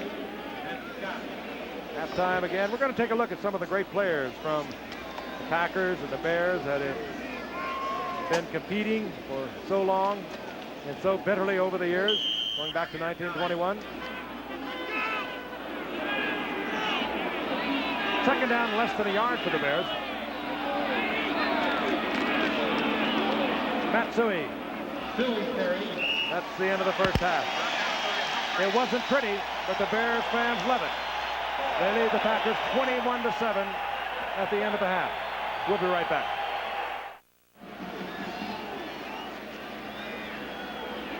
In the second half, about ready to get underway, Willie Gauld and Dennis Gentry are playing a little game with place kicker Al Del Greco.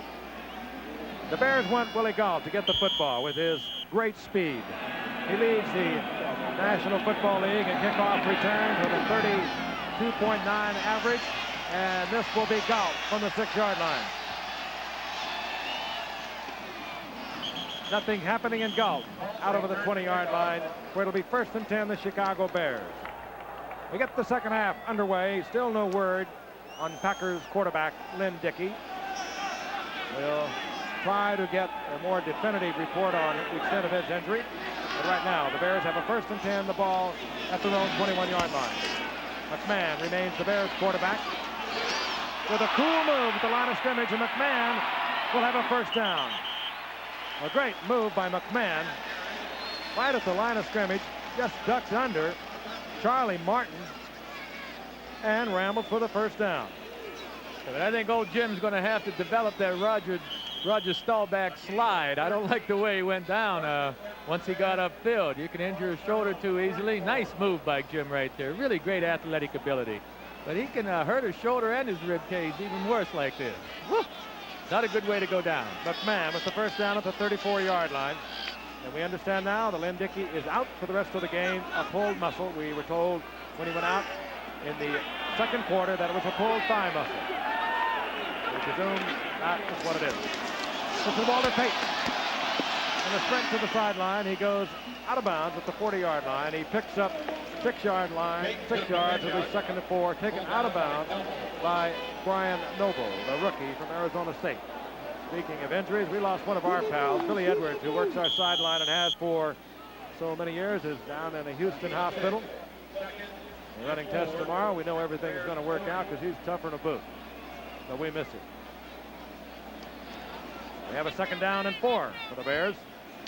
Keith Van Horn, who went out for part of the second quarter, the strong offensive right tackle for the Bears, is back in the lineup for the Bears.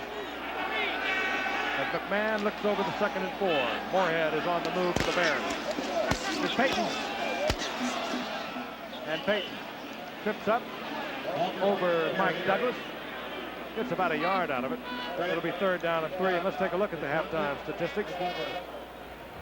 Turnovers, they were the big item. And not many of them took place in the first quarter. The 2 Green Bay turnovers, interceptions. The 3 Chicago turnovers were fumbles. And they remain fumbles and interceptions. Not a pretty first half. The Bears don't mind. They don't really care. They have the lead 21-7. They're in here looking for a 7-0 record, along with the Los Angeles Rams, to remain the 2 unbeaten teams in the NFL. Third and 3. McMahon throws it back across the grain to Suey. He bobbles the ball. Was it a completion? No, they're saying incomplete. He never had possession. That will bring up a 4th down for Chicago. Well, Suey appeared to be open that time. Tom Flynn, the free safety, was on the coverage because Green Bay had an all-out blitz coming this time, and Flynn just couldn't keep up with Matt as you see him in the chase position, but Matt never did have control of the football. Yeah, that was really an athletic move on the part of McMahon to get that ball off. Under pressure, back across his body. There's Tom Flynn. He's come on for Green Bay. Rookie Walter Stanley, who has been running the bunch back for Green Bay, has been having his problems, so they bring out Tom Flynn. He did this kind of work for Green Bay a year ago, and Buford gets off a high towering kick that will go into the end zone, and Green Bay will have their first possession of the second half at their own 20-yard line. 59-yard punt, but a 39-yard net. So Randy Wright is the quarterback on the spot for the Green Bay Packers, as Lynn Dickey will not return tonight. We'll be back. Another baseball item of note, Bobby Cox, who did such a fine job with the Toronto Blue Jays this past season, winning the American League East, has resigned, and he is going to move on to become general manager of the Atlanta Braves. That confirmation just in. First down and 10, the Green Bay Packers. Their first possession here in the second half. The toss is to Eddie Lee Ivory. And Ivory will lose yardage to the 19-yard line. Hustling Otis Wilson in there defensively. And Joe, if you're the Green Bay Packers, you've lost your starting quarterback. You're 21-7 down. What are you thinking right now? Well, I'd change things up, and I'd go with what Randy Wright does best. He's a good passer, but he moves around a lot. I think he'll be able to avoid these Bears a little bit if he can sprint out some. Of course, Lynn Dickey, you know, the fine quarterback that he is, was immobile back there. We'll see what they do now. Second down and 11.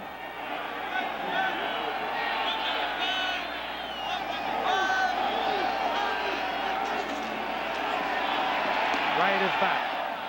Gets the ball to the tight end, Kaufman, and Kaufman all the way to midfield for a Green Bay first down. And they'll mark it at the 49-yard line on a 31-yard pickup as Kaufman beat Gary Fensick, and Randy Wright again under pressure, but he got the ball to Kaufman. You know, Paul Kaufman, they weren't even looking at him when he was at Kansas State, the pro scouts. Paul actually asked John Meyer, the scout for the Packers, for a tryout. He got it, and they signed Paul Kaufman. And he's been in the Pro Bowl the past 2 years for the NFC, the big tight end, number 82, Paul Kaufman. First and 10, Green Bay. Kaufman in motion. Right, wide open is Jesse Clark. Clark is dragged down by Dave Dorson, but not until he gets inside the 25 to the 24. That was one you better believe that offensive coordinator Bob Schnelker put up on the board at halftime to take advantage of something the Bears were doing defensively. Well, they sent Kaufman in motion to the right, and he took the linebacker out of there. And I wouldn't be surprised if this is one of those plays one of the down linemen should have tried to pick up the back. Of course, Jesse does a good job of eluding this Fensick. Randy Wright has the Green Bay Packers on the move. Wright is back again, and again under pressure, trying to get it to Lofton. He had to hurry that pass. Lofton was wide open, but Wright had no way he could hold it long enough to get it there. Once again, Richard Dent. Pressure from that blind side of the right-handed passer. Well, the Packer quarterbacks have been doing an excellent job of getting rid of the football. It's hard to believe there's not been one sack on a Packer quarterback tonight, but because of all that pressure, they have thrown 4 interceptions. It's hard to believe the Packers don't have something in their offense to get the quarterback outside to avoid that rush. They haven't sacked him, but they've been deep breathing all over them. Second and 10. Wright is back again. Again, pressure. Tries to get it in to Ivory, incomplete, and that could have been very close to pass interference. Mike Singletary arriving there with the football. It'll be third down and 10. Gary Ellis comes in, good receiver out of the backfield for the Packers. We're in the third quarter, 11:05 remaining. The Bears and the Packers. The Bears with a 6-0 lead in the Central Division of the NFC, looking to become 7-0 along with the Los Angeles Rams. The only 2 undefeated teams in the NFL. The Green Bay Packers are 3-3. They have a third and 10. Here comes everybody. Gary Wright tries to get it to James Lofton. The position was perfect by the defensive back, Leslie Frazier. Green Bay would have loved a flag. They didn't get it. tell you one thing, someone should tell Wright he threw an interception at the end of the first half. The ball was thrown a little short to James Lofton. James Lofton being one of the country's great athletes and one of the great leapers. I'd get it up as high as I can and out in front of James. I'm sure he would have liked to, but he has been very busy dodging Bears. Here's Al Del Greco, 42-yard field goal attempt. Zorn is the holder, former Seattle Seahawks quarterback. That ball is blocked. Bears playing Bears football. And out of the pile comes Richard Dent. First the refrigerator, now Richard Dent. A flag is down. And another fight breaks out.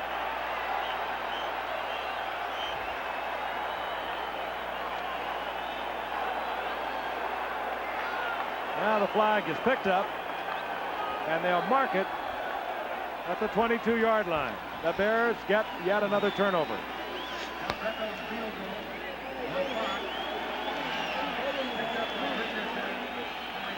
The block field goal. And we have timeout. Soldier Field, Chicago. The Bears fans are loving it. It's not pretty, but they like it.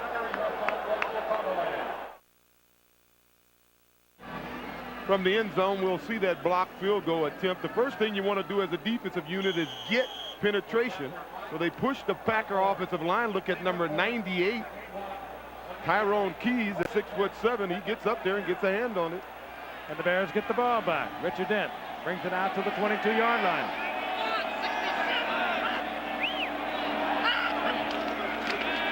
Walter Payton following Suey, and Matt Suey gets a block at the line of scrimmage, and Payton works to the 25-yard line, a gain of 3. It'll be second down and 7. There's Tyrone Keys, third-year man out of Mississippi State. He's 6'7", 270 pounds. He got the surge just like O.J. mentioned. Then he stretched out that long frame and got the hand on the football.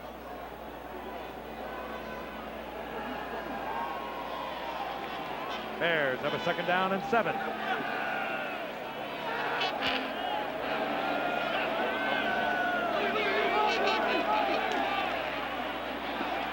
McMahon, all the time you could ever ask for. Finally, he is pressured, throws it in the general direction of Emory Moorhead. It's incomplete. Ezra Johnson finally got away from his block and pressured McMahon into the pass. It'll be third down and 7. Well, the coverage down there, downfield that time was good by the Packers. They dropped their linebackers back, their corners, and the safeties played zone coverage. There just wasn't any place to throw the football. This game to open up with the Packers taking a lead. Lynn Dickey to James Lofton from 27 yards out, and then it's been all the Bears. Payton scored 2 yards out. William Perry from 1 yard out, and Walter Payton again from 1 yard out. And the Bears lead the Pack 21-7. The Bears at their own 25-yard line have a third and 7. Everyone's coming for the Pack. McMahon tried to get it off to Payton. Tom Flynn was on the safety blitz, and he was all over McMahon. It'll be fourth down. Tom Flynn's a heck of a football player. NFC Defensive Rookie of the Year in '84. He led the team with 9 interceptions last year. McMahon now is limping. There's a young quarterback who suffered through all sorts of injuries a year ago, was only able to start 7 games. He had a lacerated kidney, had a hairline fracture in a bone of his hand, all kinds of problems. Tom Flynn is back now. Packers should get good field position. Buford just does get it away, and he gets a towering punt that drives Flynn all the way back to the 24-yard line, where he has to make the fair catch. And again, a late hit, and another fight is broken out of the 23-yard line.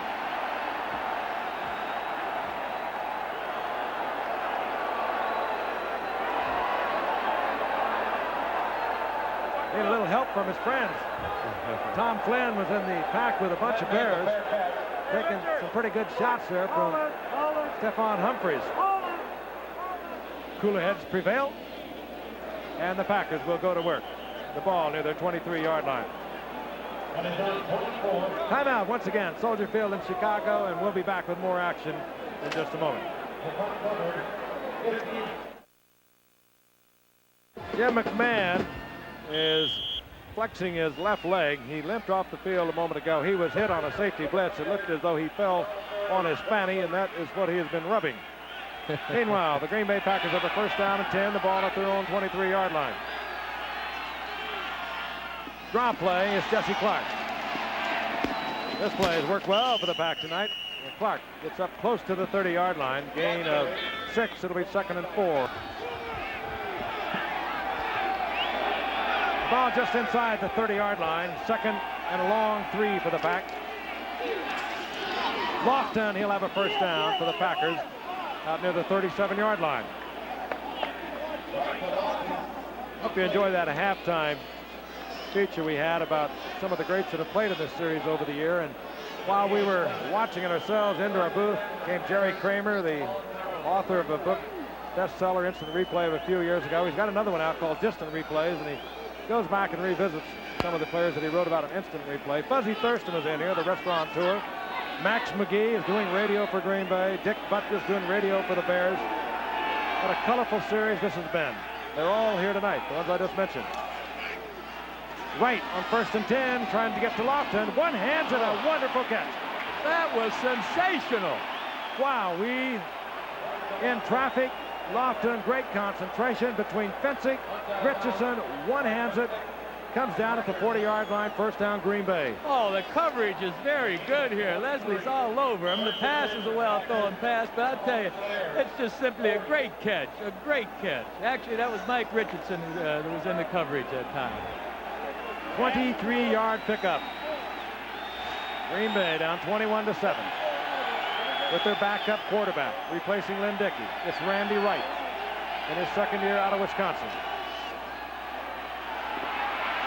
Wright has to throw this one away. Durison was covering the intended receiver, Gary Ellis.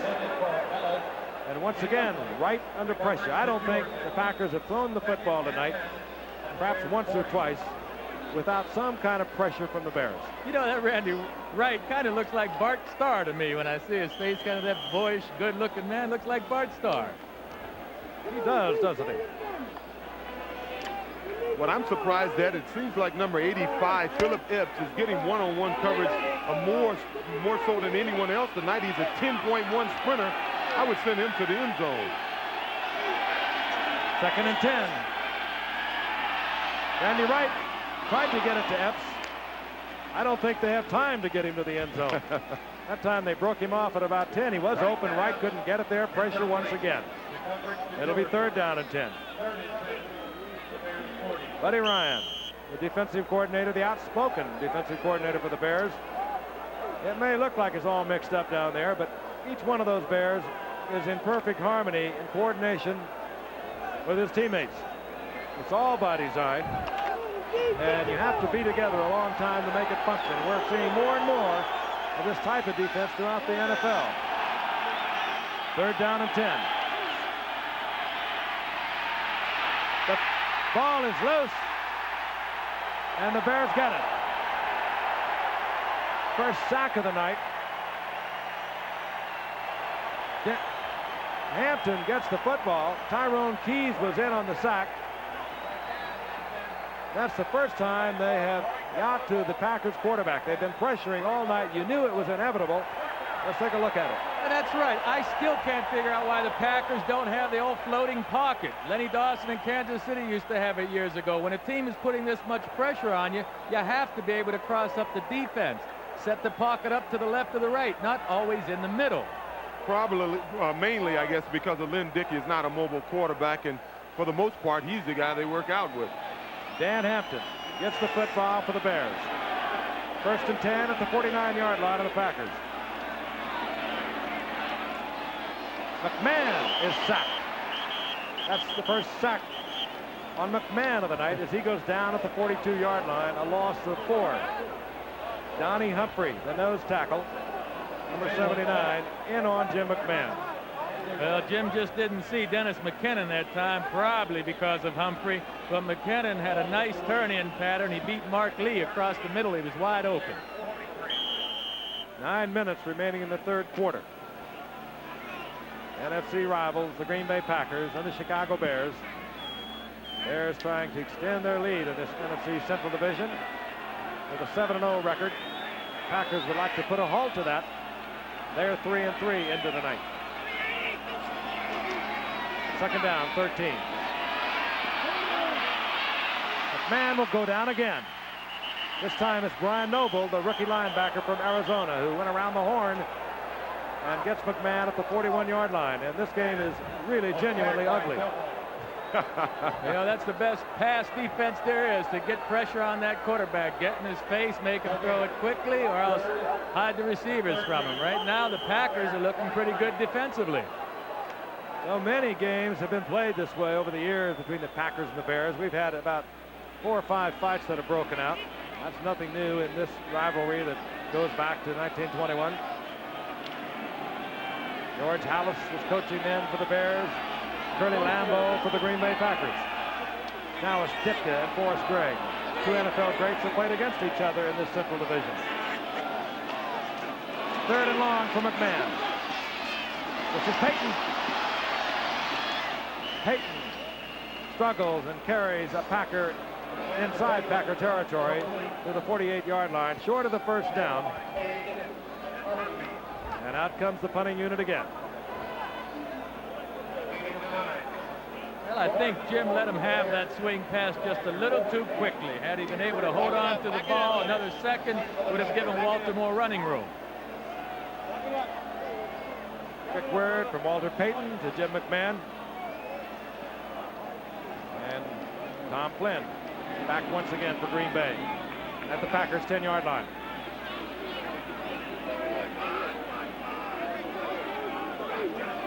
Gifford to punt.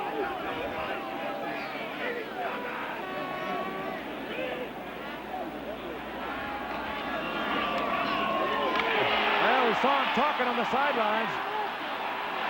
And a good move by Moorhead. Moorhead was very patient. He waited for the block to develop in front of him. And the Bears, with their second trick play of the night, have first down yardage as there's a big pileup right in front of the Packers bench. Well, number 51 of Green Bay, Guy Prather, did his job. He was covering Moorhead. But maybe they don't have the yardage. They're very close to it. The Bears are saying they do. Yes. He was covered. He just didn't make the tackle. Moorhead played that very cool. The ball was there long before his blockers. He gave it a little stagger step as we watch it again. Buford with the pass to Moorhead. Moorhead just almost be stationary, waiting for the blocks. Suey in front. First down, Bears. Buford hasn't punted that well tonight, but he's 1 for 1 passing. Bears at the Packers, 44-yard line.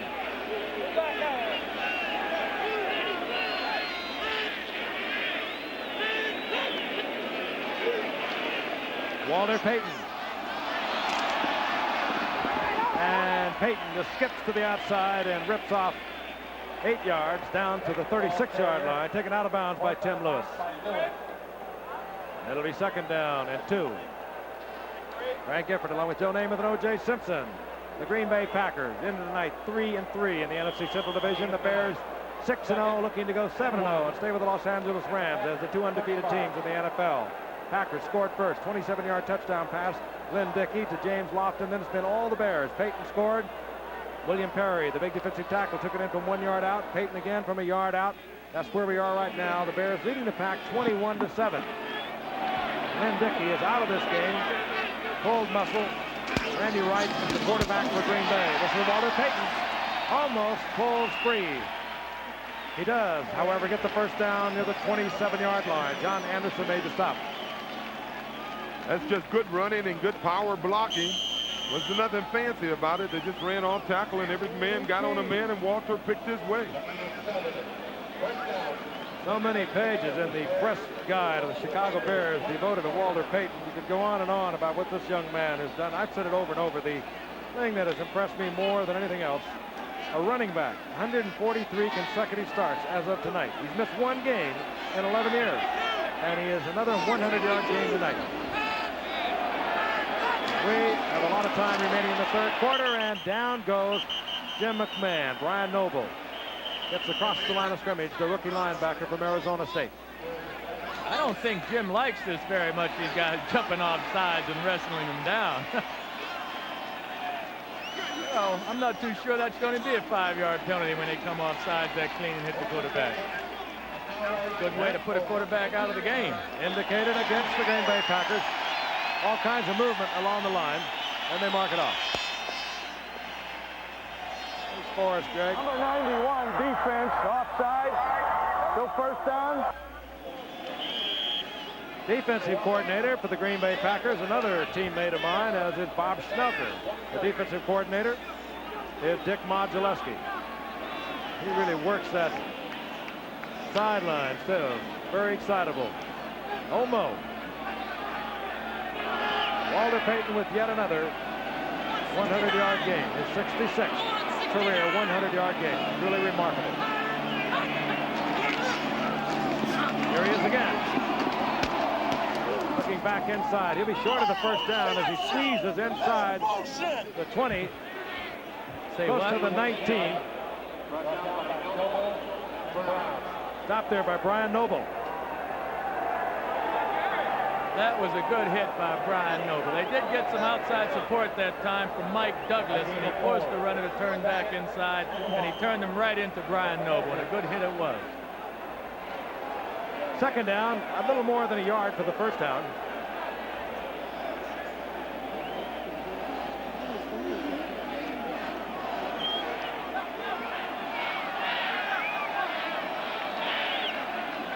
Peyton and Suey, they've been the setbacks tonight for the Bears for several years now. That looked like a messed up play. McMahon gave it to Walter Payton. He looked like he didn't want it, O.J.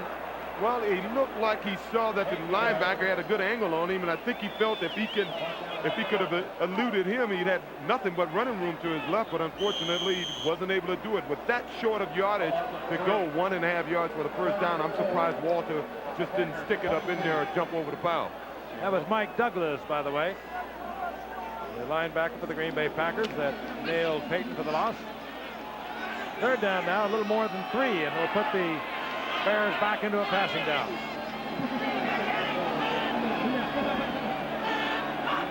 Green Bay's coming again.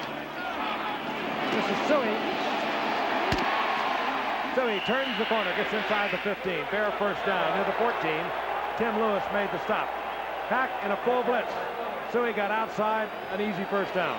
He got outside because Mike Douglas was blocked, and Mark Murphy gave no outside support that time. It was good blocking. That's the time remaining in the third quarter. The bad news for Green Bay is they're getting into William the Refrigerator Perry's territory. You weren't with us earlier. The Bears have trotted out William Perry, a 350-pounder. They call him 325. He's somewhere in the range. They've had him in there on all their goal line offense tonight. On first down, McMahon looking for the end zone, and Willie Gault incomplete. And William Perry has been awesome when they get down close. There he is. Rookie first-round draft pick, defensive tackle out of Clemson. They started using him a week ago against the 49ers. I don't know whether it was, again, as I mentioned earlier, out of spite, but the 49ers used Guy McIntyre very effectively in their short yardage offense against the Bears a year ago out in the NFC Championship game. They trotted him out, William Perry, did the Bears last week against the 49ers, and tonight he has really been effective. He's been a lead blocker on 2 of Walter Payton's touchdowns, and he's carried 1 in himself. They're getting down into his range again. Second down and 10, the Bears. Play action by McMahon. Dumps it off to Suey, and Suey's inside the 5 near the 4-yard line. And Perry is loosening up on the sidelines. And Brian Noble made the stop. The crowd is chanting, "We want Perry."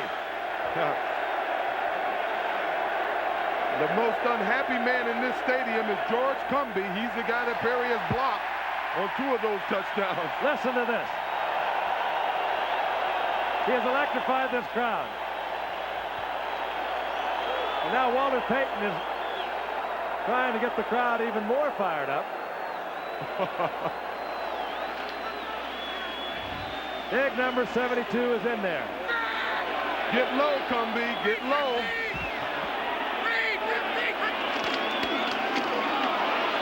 Payton this time held at the line of scrimmage.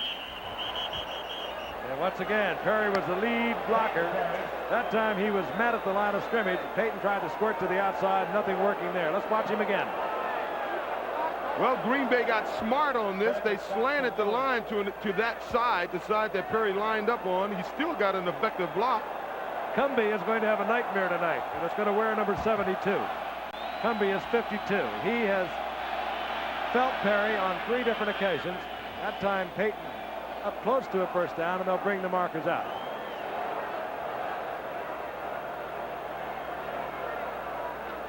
Jim McMahon looking on. Just a little short by that much. Well, the fans want him to go for it, but this kind of game, I'd kick the field goal. I'd give it to Perry. 21-7 lead. It would take. Well, this is going to be decision time. And I think Mike Ditka has made his decision. Go for it. It's a fun football team. They do things a little different. Well, the fans like it. Well, they love it. The town is literally fired up, upside down. They don't even talk about Green Bay this past week. Not a word. It's just, can we go through the season undefeated and into the Super Bowl? Perry will be the lead blocker, or will he be the ball carrier? Play action by McMahon. In trouble. But he almost gets it to Moorhead. So,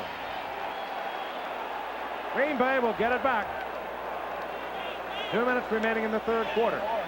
Joe, that was not the smartest play. I didn't like it. They should have kicked the field goal. I don't care. 24-7, that makes them get 3 scores.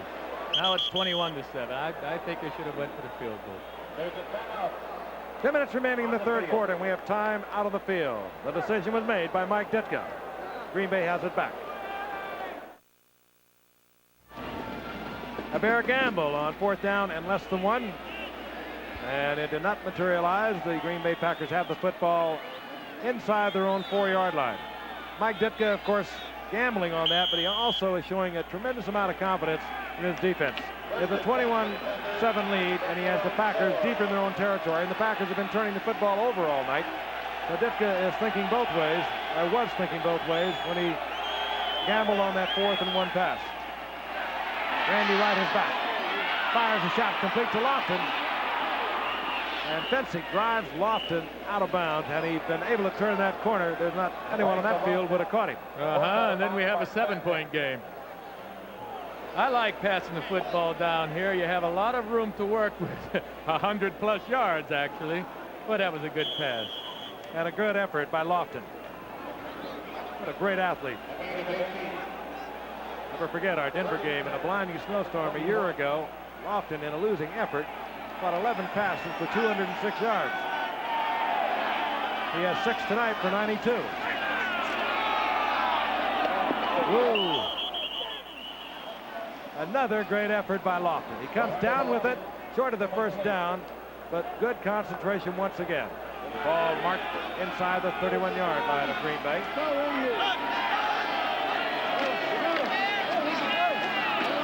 Ellis. And Gary Ellis has the first down. He's out near the 43-yard line as Gary Fensick made the stop. So the Packers get it out from deep in their own territory. A couple of good shots by Randy Wright, filling in for Lynn Dickey, to James Lofton, and a nice run by Gary Ellis. Once again, Randy Wright started earlier in the season against the Cardinals. He's 22 of 41 coming into tonight, a couple of touchdowns and 3 interceptions. Second-year man out of Wisconsin. He's the quarterback for the Pack. Play action, and Wright is hit again as he tries to get it to Lofton. That time he was really hit, and he is slow getting up. They are really pounding Randy Wright. Soldier Field, they completed it in 1924 as a memorial to World War I veterans. They've seen some great events. I mentioned the Dempsey 25 of 27 2 million, 2.5 million gate there. USC played Notre Dame here back in 1927. They drew 123,000 people here, the largest crowd ever to watch a football game. Notre Dame won that, by the way, 7-6. Ooh. Great old stadium with a lot of storied history. 2nd and 10, Wright is back again. Off the fingertips of Kaufman, as once again a Bear was bearing down on Randy Wright. That time Steve McMichael, the really unsung member of that front four of the Bears. Although you're beginning to hear more and more about Steve McMichael every day, the 6th-year man out of Texas. 3rd down and 10. You think the Bears will pin their ears back and come on this one? I tell you, Randy Wright and Lynn Dickey, too, they need to have a talk with this offensive line of the Packers. Now, Bears aren't blitzing every time. They're getting people free just on one-on-one pass rushing. The line's doing a lousy job for the Pack right now. From the shotgun. Flag is down. Kaufman has first down yardage. He's near the 49-yard line of the Bears, but that flag is down at the line of scrimmage. It's against the Green Bay Packers. Illegal motion.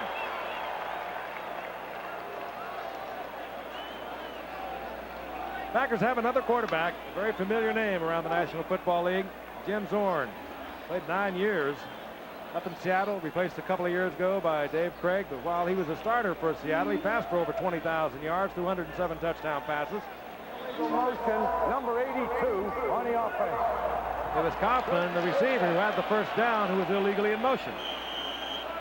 But right now, the quarterback on the spot is Randy Wright. Well, Zorn is certainly the quarterback you're talking about, Joe, the guy who has the ability to roll out and throw the ball, but I just don't think that form of offense is in their game plan. Obviously not. 3rd down, 15.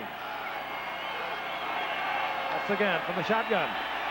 Randy Wright gets it away, but he is pounded once again as Jesse Clark could not hold on. And Randy Wright is going to have some bruises on his body tonight. Let's take a look at him again. Coming around the horn, Richard Dent, 6'5", 263 pounds. Randy Wright, I'm sure he hurt him. And you got to admire the courage that these things take their toll over the course of a game. Taylor is back for the Bears on 4th down. Prokop to punt.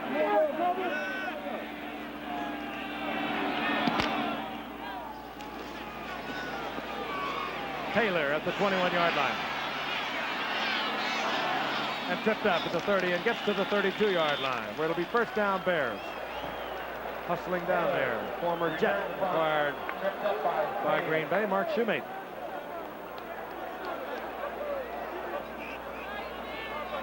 Green Bay was 8-8 last year, the 3rd consecutive year they were 8-8. But it looked good for the future because they were 7-1 over the last 8 games. Forrest Gregg winning 7 of those last 8.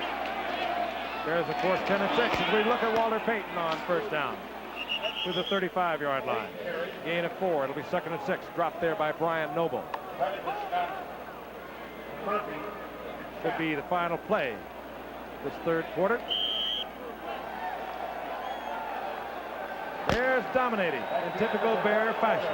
They're leading 21-7. Green Bay, however, still within range. We'll be back after this from our station.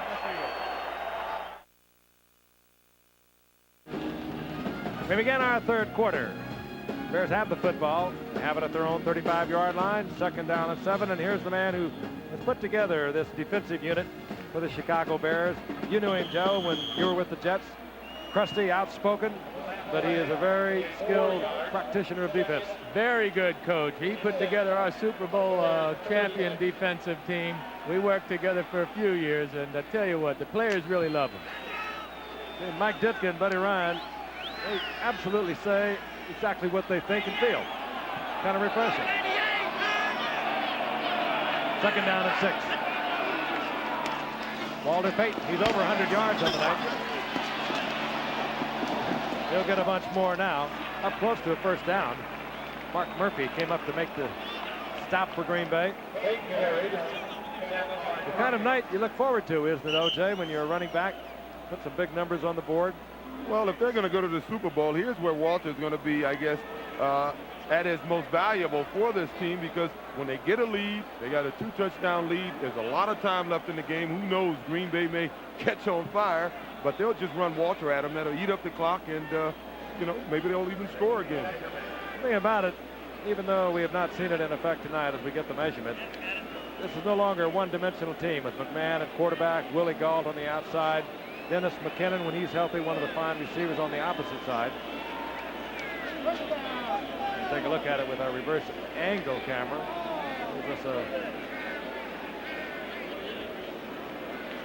Okay, let's take a look at the stats. We'll start at halftime. Pretty much Chicago all the way. Turnovers were even, pretty messy in that first half. Now we'll switch it over through the third quarter. Still Chicago, although Green Bay was able to move the ball a little bit with Randy Wright. And as you can see, turnovers have been such a factor in this game. There have been 9 of them.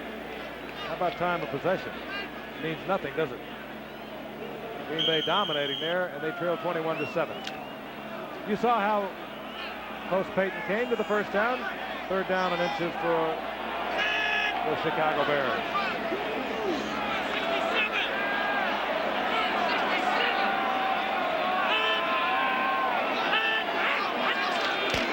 McMahon will carry it for the first down. He took a long count, hoping to draw the pack off sides. He didn't do so. Followed Jay Hilgenberg, the center, for a Bear first down. The Bears are just going to methodically try to work on the clock now. Run Peyton 2 or 3 times. Give it to Suey. Maybe if things go right, send Willie Gault on a fly pattern.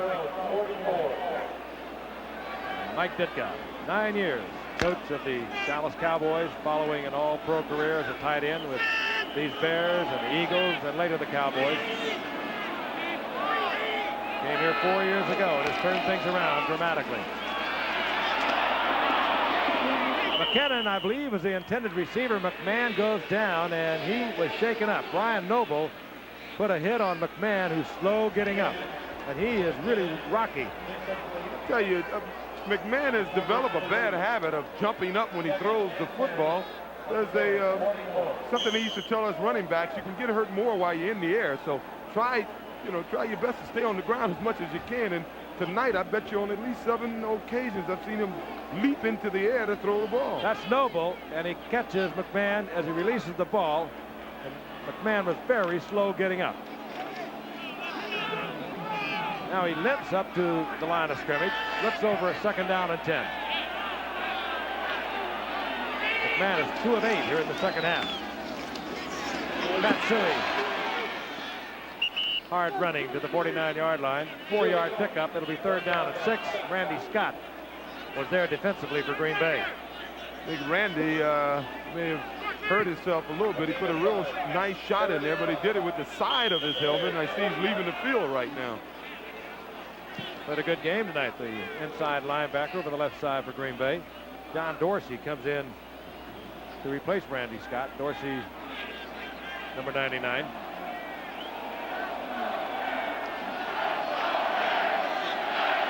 The chant is "Let's go Bears." Oh boy. And McMahon, I think, wants to talk with Ditka. I think he also has been shaken up. He calls timeout.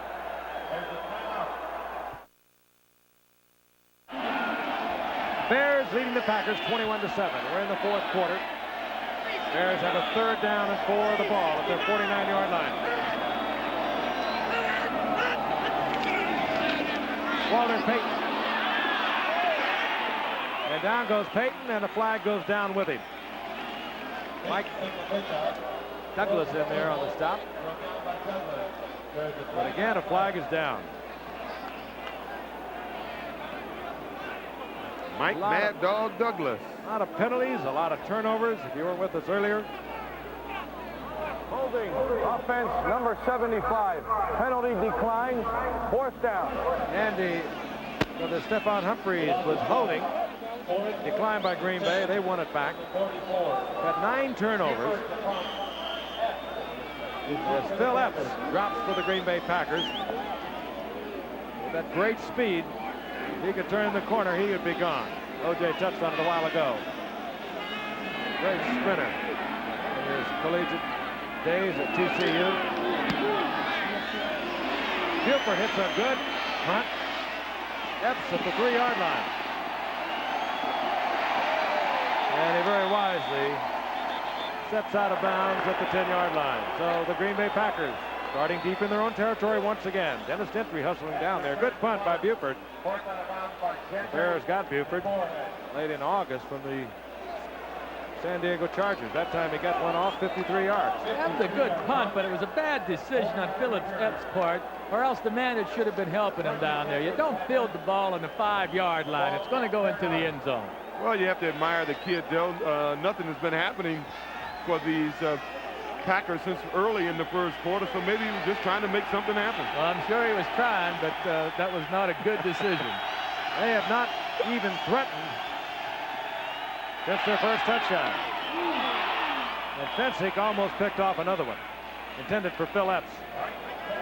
Fensick stepped right in front of Epps, almost came up with it, and getting up very slowly is Randy Wright, and he is limping now. This game has been tough on quarterbacks.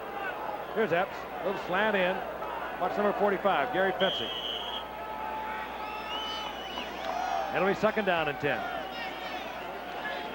Well, that was kind of a strange play. You see, Epps was sprinting out to his right and throwing a slant pattern over to his right. It just drew Fensick into the coverage.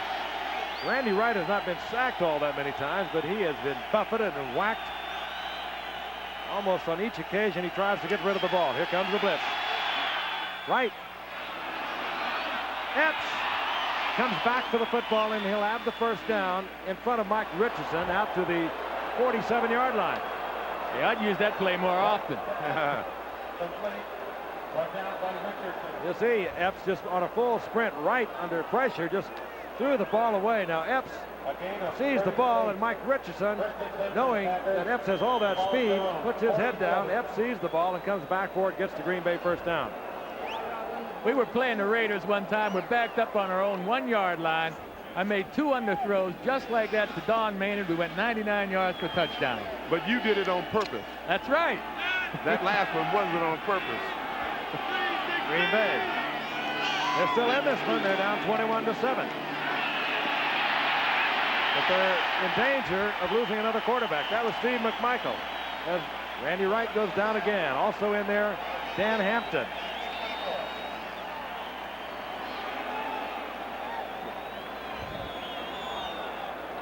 Well, there's a mix-up here in the backfield. Either the quarterback turns out the wrong way or the back goes the wrong way.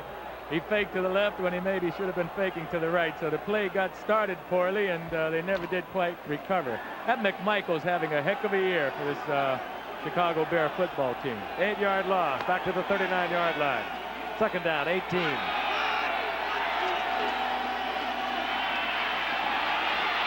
Wright has the time, looks for Lofton. That ball was almost picked off. That had to be. Fensick and a late Interference, down. yes. No, he ran into Lofton. That's going to be defensive interference. Well, Gary Fensick is saying I was playing the ball. They're allowing that this year. Gary Fensick was going for the ball. The flag came late. And it has changed so much pass interference this season. You play that football, I have it's hard to draw the again. penalty. There's no foul on the play. And that is not a foul. Oh, no foul.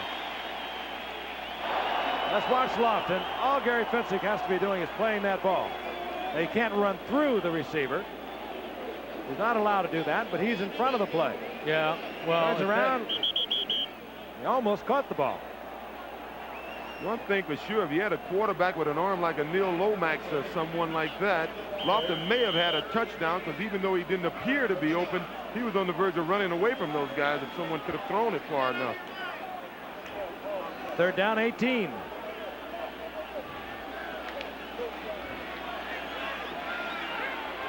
Forrest Gregg, he has really been upset all along the sideline this evening. Offensively, the Packers have been unable to get anything happening since their first touchdown drive. And their quarterback has been hammered all night. Richard Dent. coming around the horn once again. And Jim Zorn, the Seattle Seahawks quarterback, is warming up on the sidelines. We don't know whether we'll see him, but he's staying loose. Let's pause 5 seconds and allow our stations to identify themselves.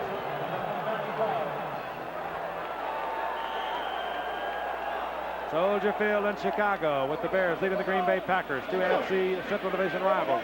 Bears leading 21-7. The Packers on 4th down. Prokop, the punter, in the game. Ken Taylor is deep for the Bears. Prokop had to hurry that. And Ken Taylor executes the fair catch way upfield at the 35-yard line. Sean Gale almost blocked that punt by Prokop. And it forced Prokop into a bad punt of 30 yards. And the Bears have good field position once again. That's been the story all night.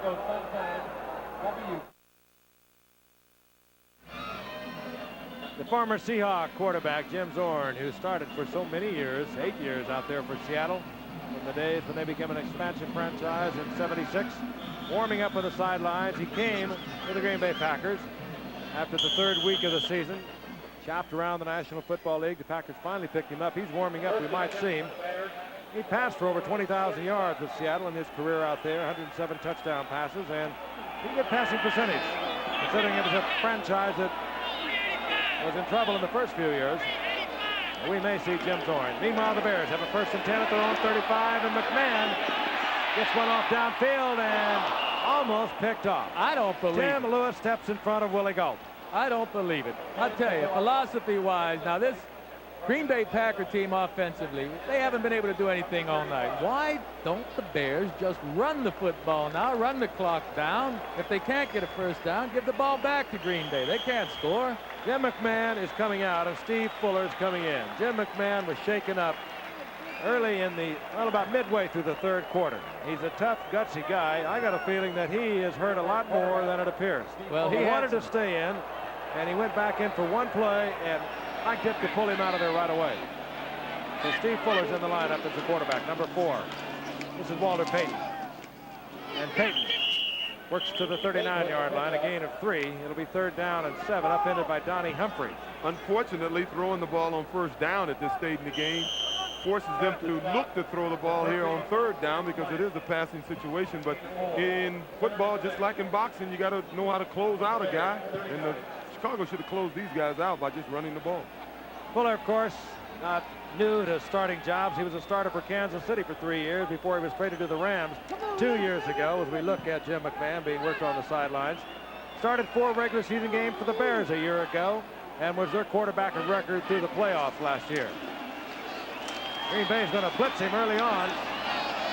Willie Gault was there, and Fuller almost got it to him as Fuller gets pounded. So Steve Fuller, who came off the bench, he didn't even have a chance to warm up. And they're working on Jim McMahon on the sideline. 4th down, Chicago. Jim's got several bumps and bruises, and I know his rib cage is hurting him some. He has a slightly torn rib cartilage, but he's a tough guy. Just like Lynn Dickey, you know. Some of those quarterbacks, they'll bite the bullet and play. Green Bay has the speed back there, and Epps. Buford on to punt.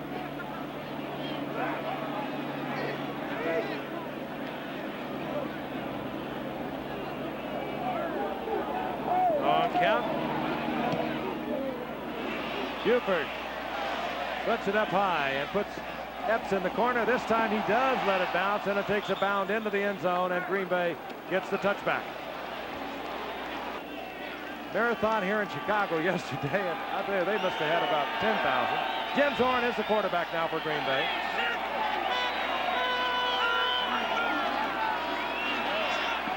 Snaps it off to Ivory.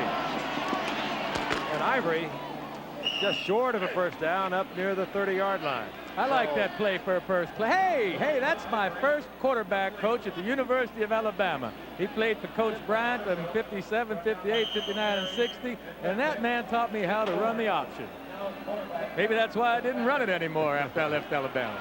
Bobby Skelton. Hello, Bobby. See, I like that last play. The first play for Zorn. He's not real warmed up yet, and so he comes with a screen pass. That was a good play. Had some big years, as I mentioned before, at Seattle, before he was replaced by Dave Craig. Second, less than a yard. Gary Ellis will get the first down. He's near the 35-yard line. And we understand that is a sprained right ankle for Jim McMahon, and he will not be coming back tonight. A gain of 6. So many injuries a year ago. McMahon only able to start 7 games. 35. And, of course, missed all of the playoffs with that lacerated kidney. McMahon leads the game, 12 of 26, 144 yards. I said earlier, this has not been a thing of beauty. The Bears have been effective when they had to be, just as they are right now. That is McMichael. 4th sack of a Green Bay Packer quarterback tonight. A loss back to the 31-yard line. It'll be second down and 13. This Bear defense really is not doing anything tricky right now, or they haven't been the whole game. They've just been whipping the Packer linemen man to man. That's the kind of domination we watched tonight. Just about even. The score, 21-7, the Bears over the Packers. Jim Zorn uses a Packer timeout. He was running out of time. Rather than take the penalty, he calls timeout. We'll be back at Soldier Field in a moment. And for so many years, he played the College All-Star game here, up until 1976 to be exact. So that one was washed away. Right now, the Green Bay Packers down 21-7 with 7:36 remaining in the game. Have a second down and 13. The ball near their own 31-yard line. And Jim Zorn is the quarterback. Zorn tries to get it to Kaufman. Incomplete. Again, Bears pressure on a Packer quarterback. Well, in all fairness to Green Bay, they are playing 2 rookies on that offensive line. Number 57, Rich Moran, who was a 3rd-round draft choice. And, of course, their number 1 draft choice, Ken Rutger, out of the University of Southern California.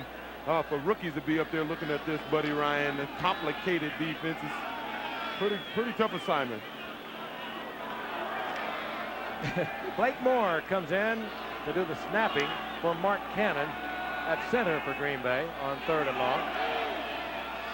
If someone wanted to know what I'd call for here, I'd call for help. I'll tell you, a new offensive line. They better hurry and get it off, and they almost didn't. The draw play fooled no one. Gary Ellis goes down. The loss is back inside the 30 to the 28 as the Bears defense, headed by McMichael, and Singletary was there once again. Steve McMichael, you don't hear that much about him with Dan Hampton and Richard Dent. Singletary, Gary Fencing, last year with Bell and Harris. But he is the rock in that defense. Well, Tough against the run. Dick has said this week, Frank, that he was the best defensive lineman he had right now. Prokop to punt. Dave Jurison is back. Prokop. Not high, not long, and Jurison returns it to the 39. Good field position once again for the Bears. They have 6:42. Oddly enough, in a sloppily played game, dominated by the Bears, Green Bay still is in this. They're down 21-7. If they could get anything happening whatsoever, plenty of time. Walter Payton, who is rushed for over 100 yards for the 66th time in his 11th career, carries it over the right side for a couple. Fisticuffs spring up briefly once again between Ezra Johnson and Mark Bortz. This Packer defense has done a pretty good job tonight. They didn't get any help from their offense at all. They've had to stay on the football field practically all night long, and yet they're still within reach of winning this game. The Packers defense really have done a commendable job tonight. Interesting. Defensive coordinator Dick Modzelewski, offensive coordinator Bob Schnelker for Green Bay. On the opposite side of the field, offensive coordinator for the Bears is Ed Hughes. They all played together at the Giants. Second down and 8. Oh, and Fuller had a man wide open, Reitman, but he overthrows and a flag is down. coverage declared. The flag of the play. And this time it'll be against the Packers. Busy night for referee Chuck Heberling.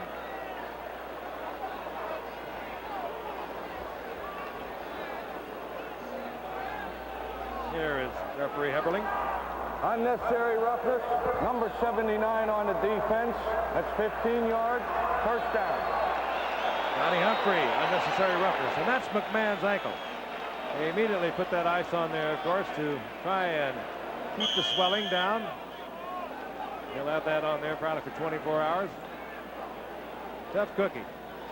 Told you a couple of times about the game up in Minnesota where he was a catastrophe quarterback. With the Bears down by 17-9 in the third quarter, they brought him in and he pulled that one out with 3 touchdown passes. 44-yard line, 1st and 10 the Bears. Fuller overthrows Ken Marjoram. I don't know why they're passing the football. First down.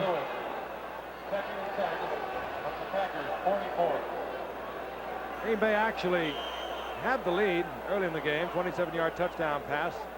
Lynn Dickey to James Lofton. Then it has been all Chicago Bears. Peyton, 2-yard touchdown run following big William Perry. Then William Perry, the defensive tackle, carried it on his own from a yard out.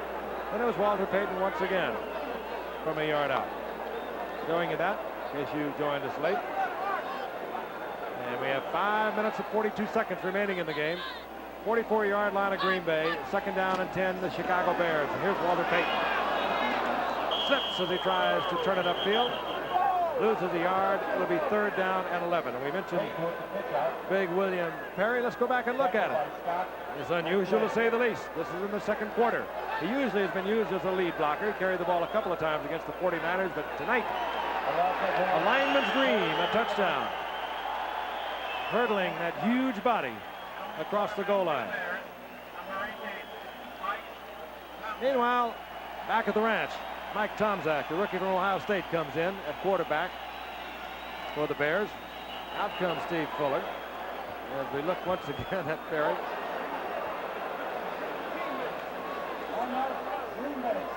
And Green Bay promptly calls timeout.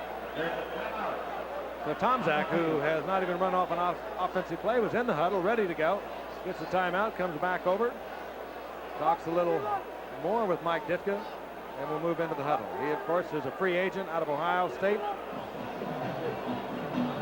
2nd leading passer in the history of Ohio State University in yards. Had 32 touchdown passes. Had a total offense there of over 6,000 yards. So young Mike Tomczak, 6'1", a 195-pounder, is in at quarterback. 3rd down and 11. Mike Tomczak comes in. That will be his first situation. Usually when you get a young quarterback in there, you blitz him. He bobbles the ball, and Tomczak is hammered. Mark Murphy hit him, but the Bears were able to recover it, so they do avoid the turnover. Tomczak, the rookie from Ohio State, coming off the bench, really gets hit. The Bears were able to cover it, so they'll bring out the punting unit. This is one of the sloppiest games I've ever seen played by a quality, good football team. Or 2 of them. 24, the Bears 42.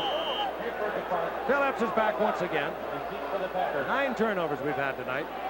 That could have been 10. Earlier this season, there were 11. That was a game between Seattle and Kansas City. Can't give you an NFL record for turnovers because no such stats we are informed are kept.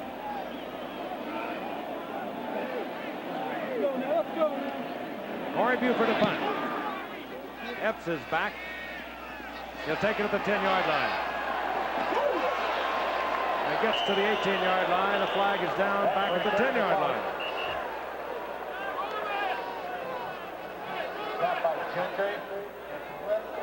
Another flag down.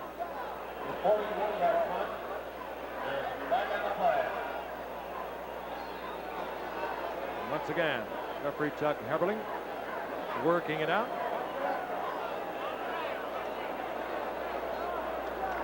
Illegal block, number 27 on the receiving team. First Gary down. Hayes with the illegal block of the Green Bay Packers. Instead of taking over at the 17-yard line, will be at the 5-yard line. First and 10, the Pack. They have been in trouble all night. Zorn, this will be a safety. Zorn sacked in the end zone. He had no chance whatsoever. I think they will credit Otis Wilson, number 55. But it could have been one of 4 Bears who would have got the sack.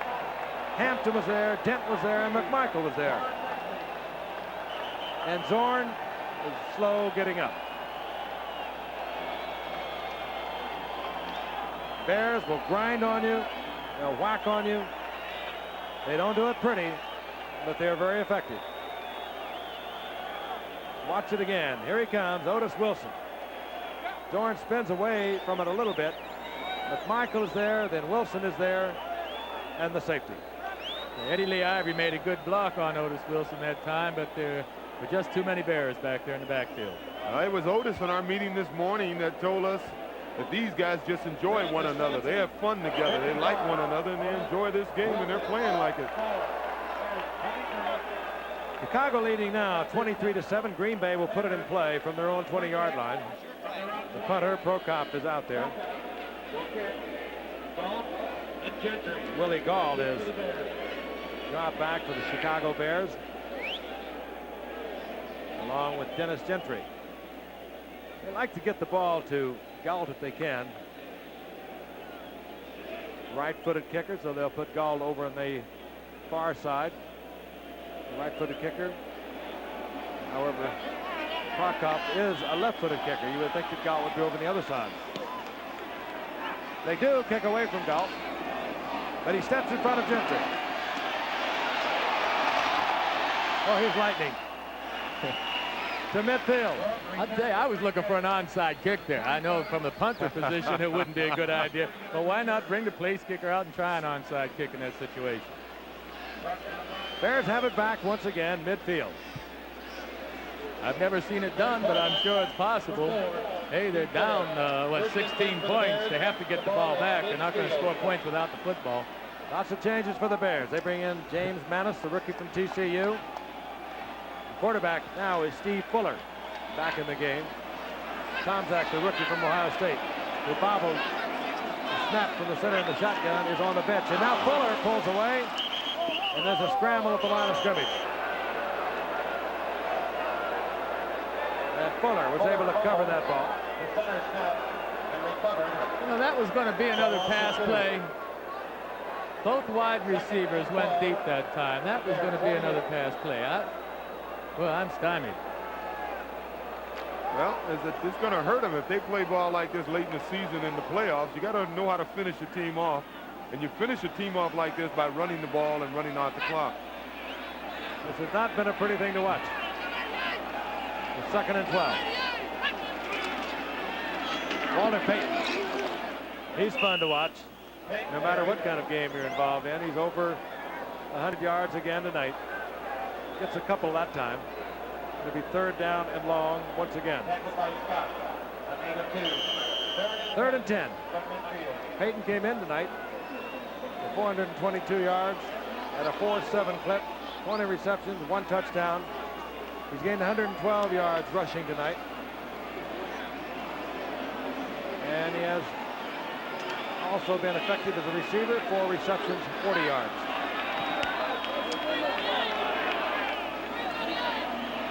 Willie Gault on the move, number 83. Fuller gets it to Gault, and Gault will be close to a 1st down at the 40-yard line. Cade was up there defensively, the rookie number 1 draft pick from San Diego, who did not sign a year ago and was signed recently by Green Bay after they gave up a 1st-round draft pick to the San Diego Chargers for his rights. 1st down, the Bears, 39-yard line of the Green Bay Packers. As we tick off the final seconds to the 2-minute warning. And there it is. The Packers have 1 timeout remaining. The Bears 2. We'll be back.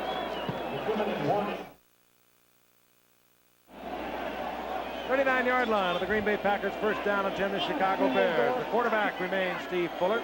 Walter Payton and Matt Suhey stay on as the running backs. Fuller wants to put it in the air. Goes underneath, gets it to the big tight end. Brightman, who powers inside the 30-yard line, even though Tom Flynn was giving him a pretty good ride.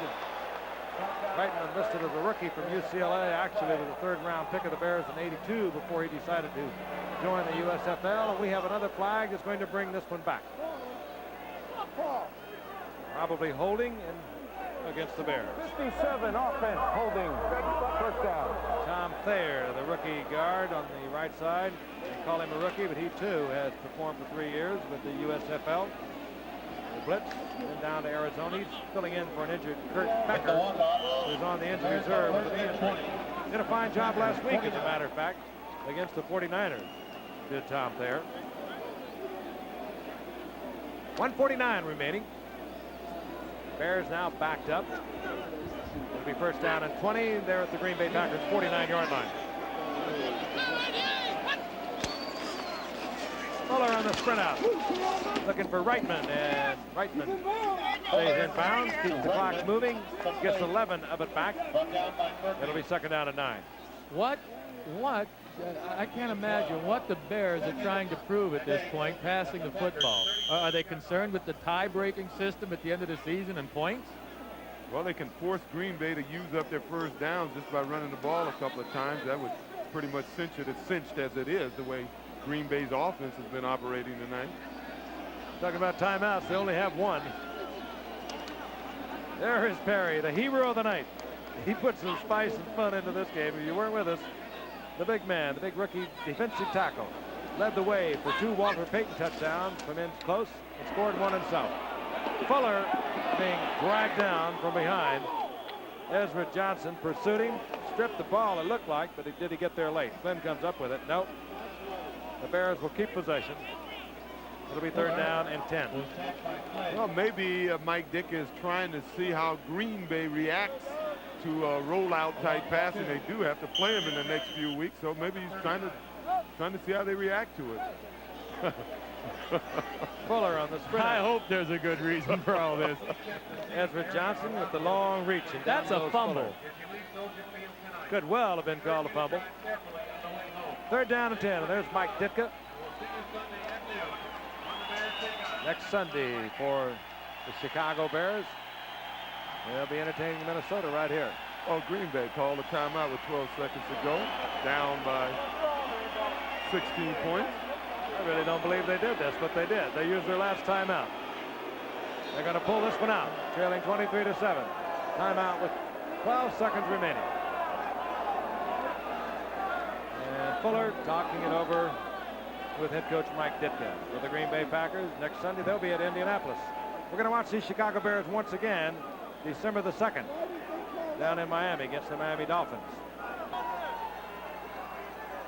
At the 39-yard line, third down and 9, and Fuller is back. He wants a big one to Marjoram, incomplete. That'll bring up fourth down, stops the clock with 6 seconds on it. There's something going on here that I don't understand, and I don't think it's making Forrest Gregg a happy man. Well, I don't think Forrest and Ditka care much what the other one thinks. You've heard of breakfast at Wimbledon? This is breakfast from Chicago. Great football player, Hall of Famer, 1977. I had the honor and privilege of going into Hall of Fame with Forrest Gregg. What a class we had.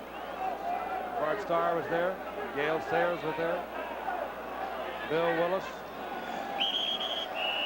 That'll do it.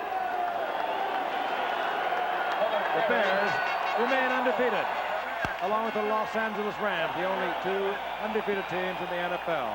They defeat the Green Bay Packers 23-7.